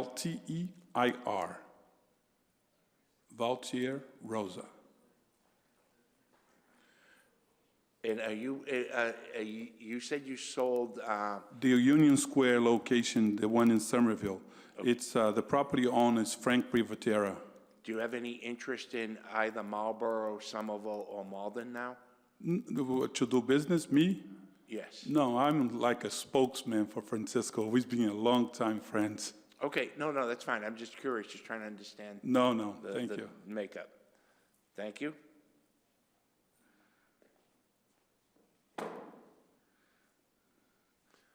Anyone else that would like to speak in favor? Anyone else to speak in favor? What I'd like to say is that, you know, there are some other configurations of the lot that we can make, but not at this time, you know, for parking. Parking becomes an issue. Okay.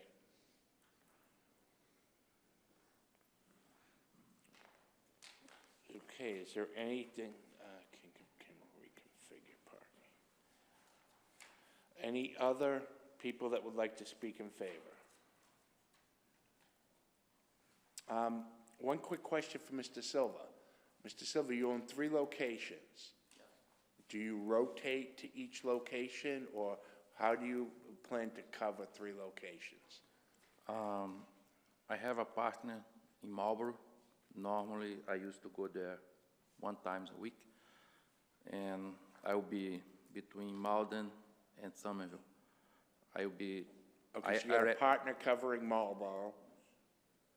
Did you say partner or apartment? I have a partner in Marlboro. In Marlboro. Yeah. So you'll be bouncing between Somerville and Malden. Yes. Okay, thank you. Okay, Michelle. I just had a couple other questions. You mentioned, or your attorney mentioned in the presentation, you weren't going to sell any type of alcohol, tobacco, No. lottery. No. So if we put a restriction in, that wouldn't affect your business model or business plan? No, There aren't will not. any types of alcohol, tobacco products that you sell? No. Okay. And one other question. Do you know what live kill is? What that means, a live kill market, where they bring the animals live to be butchered? Live? They're alive when they come to the market? No. You don't do any of that? I don't do that. Okay, so if there was a restriction in there that said you won't, it's prohibited, that won't affect No, your? all the meat used to come to me. They come in box. Okay, Already so it packed. already comes in, okay. Already inspection. Okay, great, thank you. And I'm sorry, one other question. Do you do any wholesale or anything like that? No, I don't. So it's just open to the public, you come in and order? Yes. Or buy the product? Okay, thank you. Thank you. Great question on the live kill. Yeah. No, yeah, in case it flips hands. Anyone else that would like to speak in favor? Michelle, do you have anything to read in favor? No. Seeing no one that wants to speak in favor, declare that part of the hearing closed. Is there anyone that would like to speak in opposition? Anyone to speak in opposition? Michelle, anything to read in opposition? No. Seeing no one in opposition, declare that part of the hearing closed. Michelle, can you take us through the staff report and recommendation, please? Yes, as you heard, the building is located on Eastern Ave. It's opposite Phillips Street. It's near the intersection of Ferry Street and Eastern Ave. The building currently is occupied for multifamily residential dwelling use by 6 units on the second floor, 5 two-bedroom units, 1 one-bedroom unit. That was allowed by special permit granted by this board back in 2013.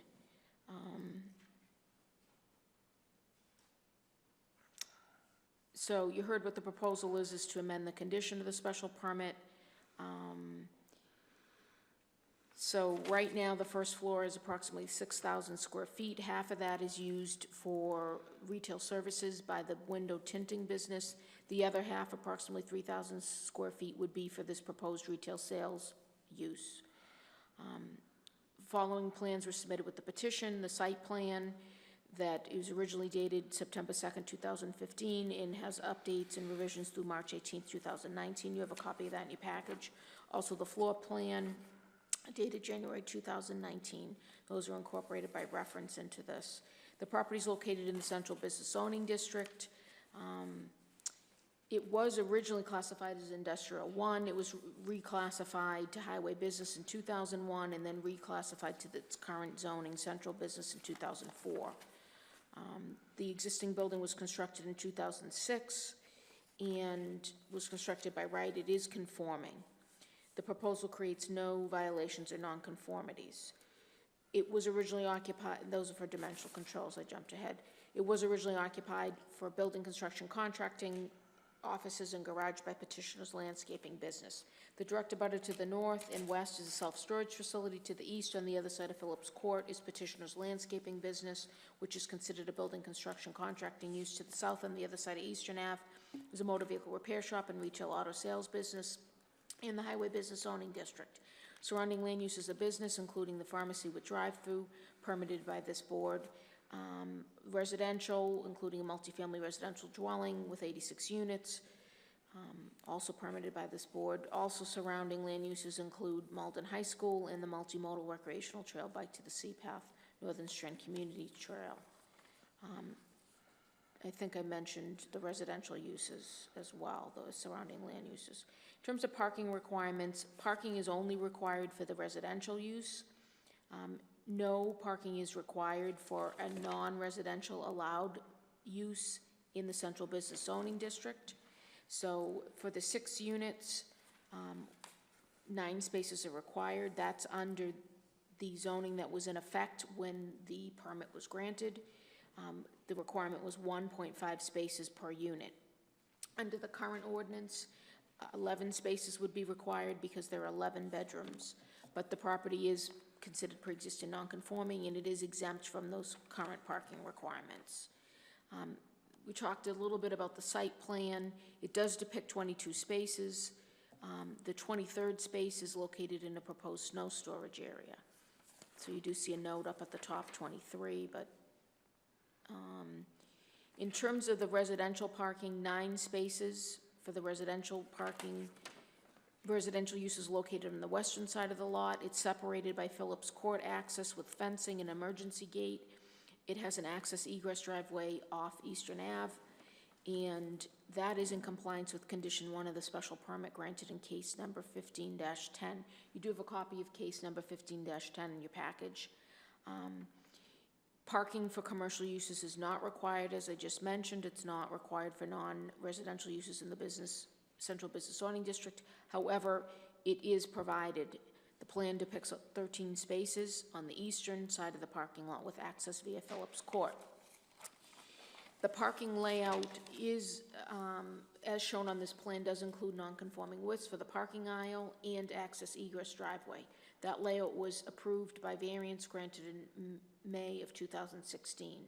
So the parking layout thereby complies with condition 1 of the special permit. Condition 1 of the special permit was that the parking layout must conform. It didn't conform, so they sought a variance, so it conforms by variance. The site plan does not depict existing conditions at the site, which are in violation of zoning, and I've listed those here. There are non-conforming parking spaces that are lined and numbered with pavement markings. 2 spaces are in the access egress driveway. 1 space is in the western parking lot in the snow storage area. 2 spaces are in the eastern parking lot and snow storage areas. There's 1 space on Phillips Court and 3 spaces partially on Phillips Court. So all those spaces that aren't shown on the plan but are in effect today, they're lined and numbered, as I said. Those are in violation of the zoning. I can give you the sites, which provisions they're in violation of at your request. There's also an issue, or I believe there's an issue with the lack of screening on the northern side of the parking lot. Condition 1 of the special permit required it be with privacy fencing. I did have a conversation with the owner about this. He did install slats in that section of the fencing, but it's low fencing. So there is some screening, but it's not traditional privacy fencing that's higher and, you know, visually screened. So I'll leave that up to the board, whether you want to enforce that or request that that be enforced, or you may want to modify the condition or consider that it's satisfied. And then finally, the 2 unscreened dumpsters, those are located within 20 feet of a property line. That's in violation of the zoning. They're also located in the proposed snow storage area. In terms of traffic impact, the petition for the original special permit, which was granted in 2013, had submitted a waiver request to waive your rules and procedures regarding the filing requirements. You granted that as recommended by the city's peer reviewer back in 2013. The petition, and I didn't mention this, that permit expired for lapse. That permit lapsed for non-use, so that permit was reinstated. I think there's a typo in here. So the permit right now, which is 15-10, reinstated, that was granted in 2015. That reinstated the rights that lapsed under the special permit originally granted in 2013 in case 13-23. The bottom line is you didn't ask for another waiver request at that time, and we didn't ask for one this time either. So there's no new request for waiver filed with the current petition. In terms of findings required to modify or grant a new special permit, you must find that any creation or increase in violation of dimensional controls or parking requirements will not be more detrimental to the neighborhood, and that the proposal is in the interest of the common good. Very good. Can you go through the recommendation? Yes, so the recommendation is made prior to the public hearing and provided that you make those findings. The recommendation is that the special permit granted in case 15-10 be modified and reissued subject to the following conditions. Or a new special permit be granted, subject to the following conditions. 1, 9 parking spaces shall be provided on-site for use of residential tenants only. Residential access only via Eastern Avenue, no access via Phillips Court, and maintain gated fence. Screened with privacy fencing along northern and eastern sides. Parking layout must conform to section 500 of the zoning ordinance and shall be maintained as depicted on a plan submitted to the city, and no parking is allowed in the driveway. So, the plan that was submitted does meet those conditions. The problem is that that's not what is out there on the site. So, I'm calling that to your attention. 2, the first floor may only be occupied for general offices, including corporate administrative offices of a contractor, retail services, retail sales, less than 5,000 square feet of gross floor area, and or artist live workspace. There should then be the semicolon, and it should say, and convenience store, supermarket, restaurant, and any other use is prohibited. I have a couple other recommendations. we can get to for additional conditions regarding use. So what you just described is what mine says. What I just described is what yours says. I just added the word "and." After artist live workspace, it should say "and," so that it doesn't look like those are part of the things that are occupied. Now, I have a couple recommendations that I want to make that have to do with how that space is used, but I think it's probably better if it's a separate condition. So I'll leave them as separate conditions to get to them. 3, dumpsters are prohibited unless cited and screened per section 500.3.5.8 of the ordinance and in accordance with Board of Health regulations. So you have to figure, you're gonna have to look at that, since they're proposing a dumpster. I believe, although it does say unless cited and screened, so I think the location is within 20 feet, is beyond 20 feet of the property line, so I don't think the proposed location is necessarily problematic. It will need to be screened. 4, maintain landscaped front yard, it already is, but we just want to make sure it's maintained. 5, repair or replace sidewalks, including related incidental work around the perimeter of the site to the reasonable satisfaction of the DPW director. That was done once for the original permits. It is, the DPW director will walk the site again with the owner. A question did come up, or a concern came up when I was out at the site, that there was, the Pelicar was parking in the apron of the curb. He was up on the sidewalk. You can see that in one of the pictures. So I'm not sure if maybe if they added curbing there, that would create additional street parking. And I believe the DPW director can work on that with the owner. 6, maintain bicycle parking for 3 bikes. 7, no outside storage allowed. I will recommend 2 other conditions. 1 is the sale of alcohol, tobacco, vapor products, and accessories, and lottery is prohibited.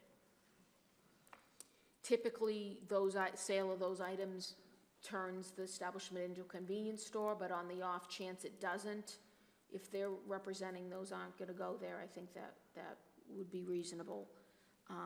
If a new petitioner or a new tenant wants to come back to amend the condition, they can, if a different business plan is in effect, or this particular tenant. And then I would also recommend a 9th condition that says,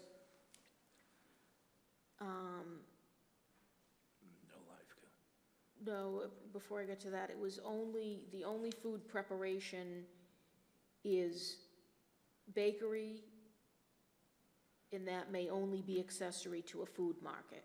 So it couldn't turn into a full-blown bakery. And then 10,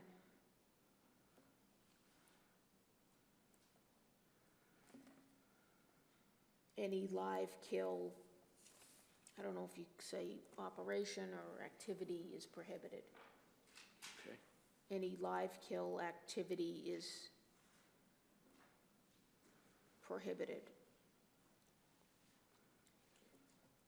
I think it's also called slaughter, so I don't know if we said live kill / slaughter is prohibited. Yeah, you can do that, yep. I don't know if live kill's like a term of art, so live kill / slaughter is prohibited. Okay. We Ken, do you have a question? I was just going to add that we do have a provision that says no keeping of livestock on property. However, it has been questioned and challenged that bringing an animal before you're going to kill it would come in under that keeping livestock, even if it was only for a few minutes. But I communicated briefly with the building inspector and building commissioner Nelson Miller, he agrees it would be a good idea to put this in. Yeah. So there's no question and no challenge. Ken? That's what I was wondering, if you need to clarify the actual language. We understand the intent, but the actual Yeah, language, if you need to clear it with the if we building s- if we- commissioner or the Board of Health. If we say live kill / slaughter, that's fine. Okay, you all set, Ken? Tawad isn't here. Oh, Jim.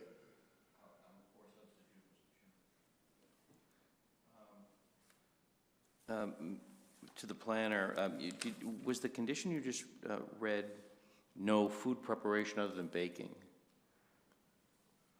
Right, condition 9 would be, that's what it should say. I said the only food preparation allowed is bakery, and that may only be accessory to a food market. So the plan calls for a sausage maker and a meat grinder. Would that not be food preparation? Yes, probably, so maybe I want to say cooking, but I guess we, you know, the issue is these things turn kind of quickly into, as the chairman asked about sandwiches and deli, and then things are heated up in the microwave, and next thing you know, there is some food preparation, so that's a good question. I don't know if you want to specify cooking, or you don't want to specify anything at all. Well, no, we want to At the allow very- them to do sausage at the and very- butchery, but, Right. but we don't want them preparing food that can be sold and taken out. Okay. That's my intention, so, Jim, I don't know what, if Yeah, that answers your question or provides I think it does answer more my question. clarity. I just didn't want to limit what they're trying to do by allowing them only to bake bread. So, yeah, I mean, I hear what you're saying. I don't know if there's another way to phrase it. I guess you could say that is a type of food preparation to do the,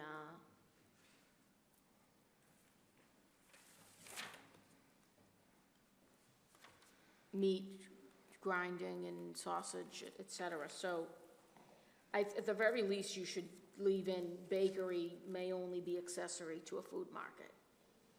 So that, but if you want to try to address the food prep that the chairman's talking about. Would this cover it, only food prep associated with the butchery and bakery is allowed, as long as it's accessory to the food market? What do you think? Yeah, I mean, it's not accessory to the deli. That's where it might come into play, the sandwiches and whatnot. So food prep may only be accessory to bakery and butchery.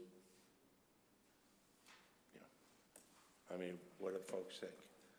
Patrick, you usually have an opinion on how that goes. What are your thoughts? Is this clear enough that we're gonna know what we're asking to be enforced here? I mean, I think if that's what your intent is, I think that's clear enough, but personally, I don't know if we necessarily need that. I think it's sufficient to just include that the bakery should be only accessory use. I think the other is implied. I mean, restaurants prohibited, there's no seating, there's nothing, you know. It actually, that's gotta be the other condition as well. That should be the first condition. All development shall be as per plans, except as modified by these conditions. I missed that, so. There are 11 conditions if you renumber.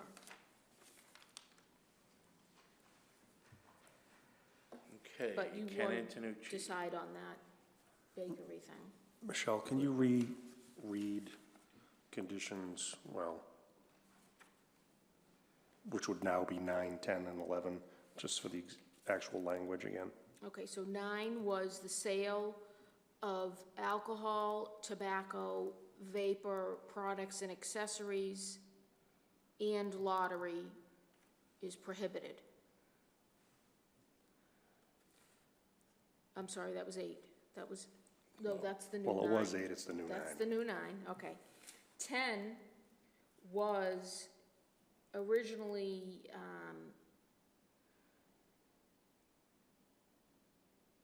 well, 10, the way Patrick just. Right, and if Patrick's gonna give us the legal opinion that only food prep is bakery accessory to a food market, that's fine.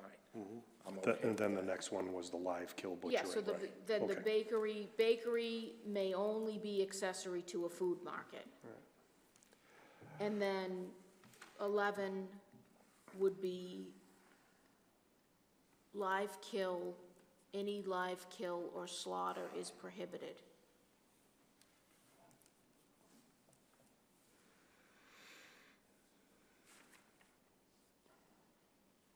Okay. Ken, does that satisfy you?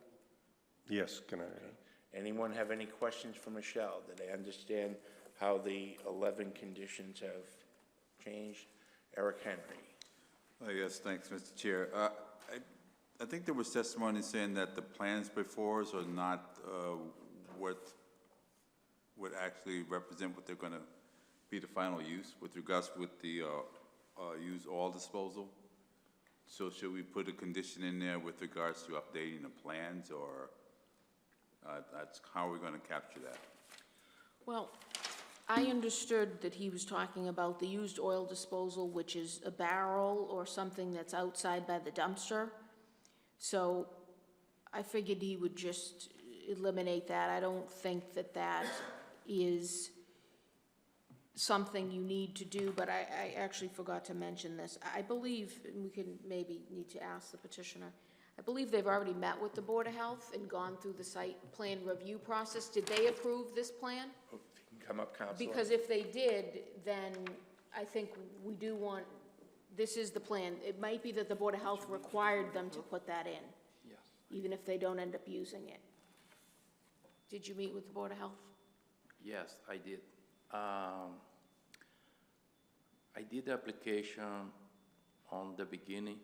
After I did a new application with this plan. This one that you submitted? Yes. Okay. And I am just waiting for the approval from the Board of Health. Okay. And So- the same plan.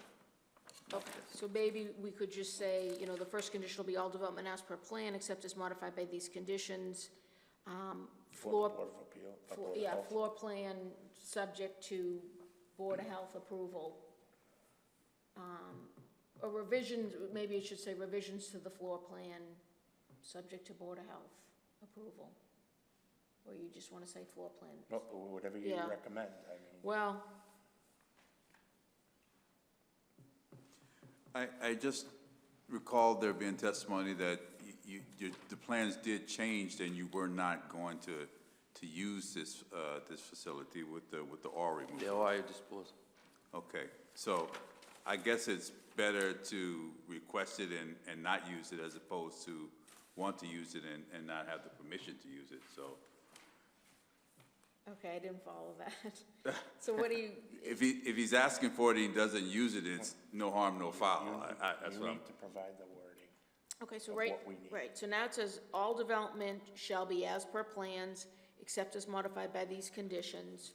Floor plan.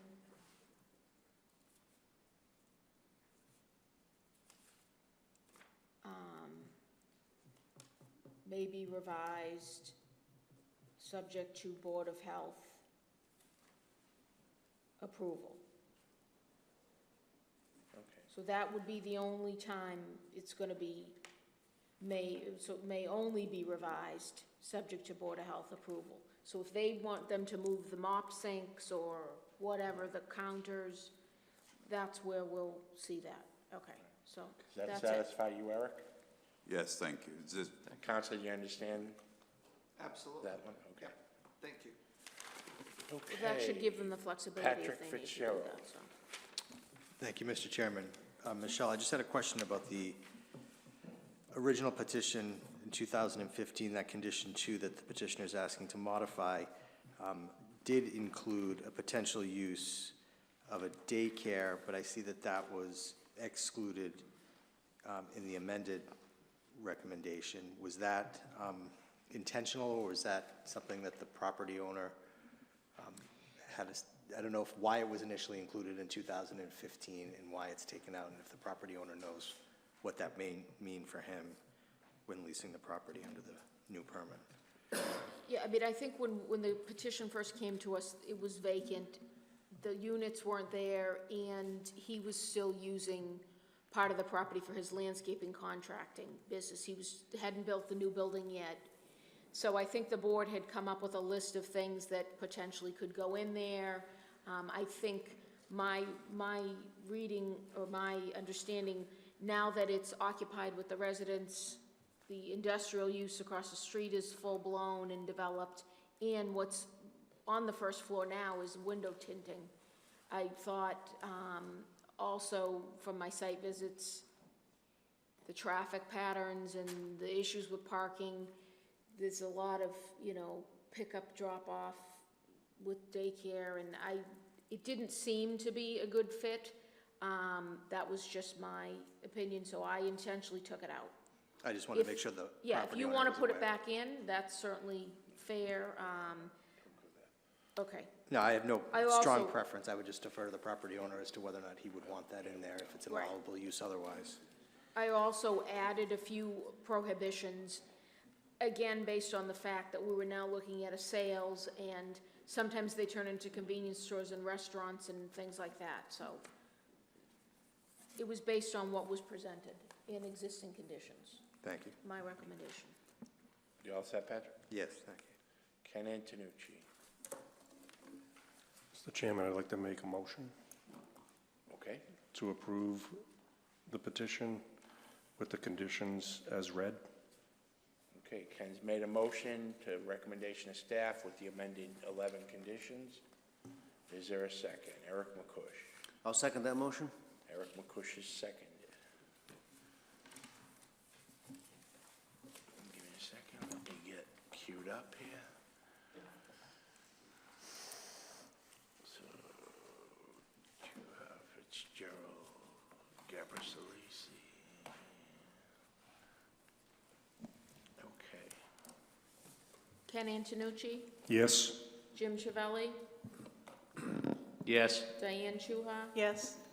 Patrick Fitzgerald, Yes. Patrick Hayes, Yes. Eric Henry, Yes. Eric McCush, Yes. Henry Susi, Yes. Chuck Iovan. Yes, petition's been granted with conditions. Good luck, thank you.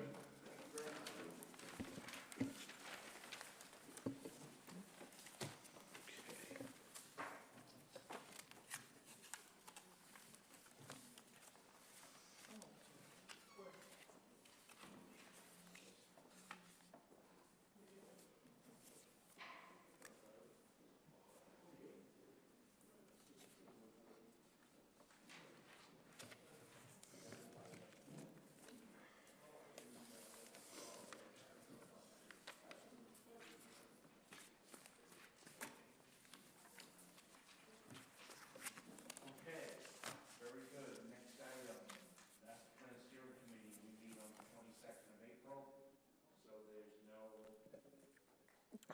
update since the last meeting. Ken, can you give us an update on community preservation, please? Yeah, community preservation, we continue to meet minimum once monthly. We have added a second monthly meeting this month. We had an informational hearing last week. It was well attended. We are going to be adding another one.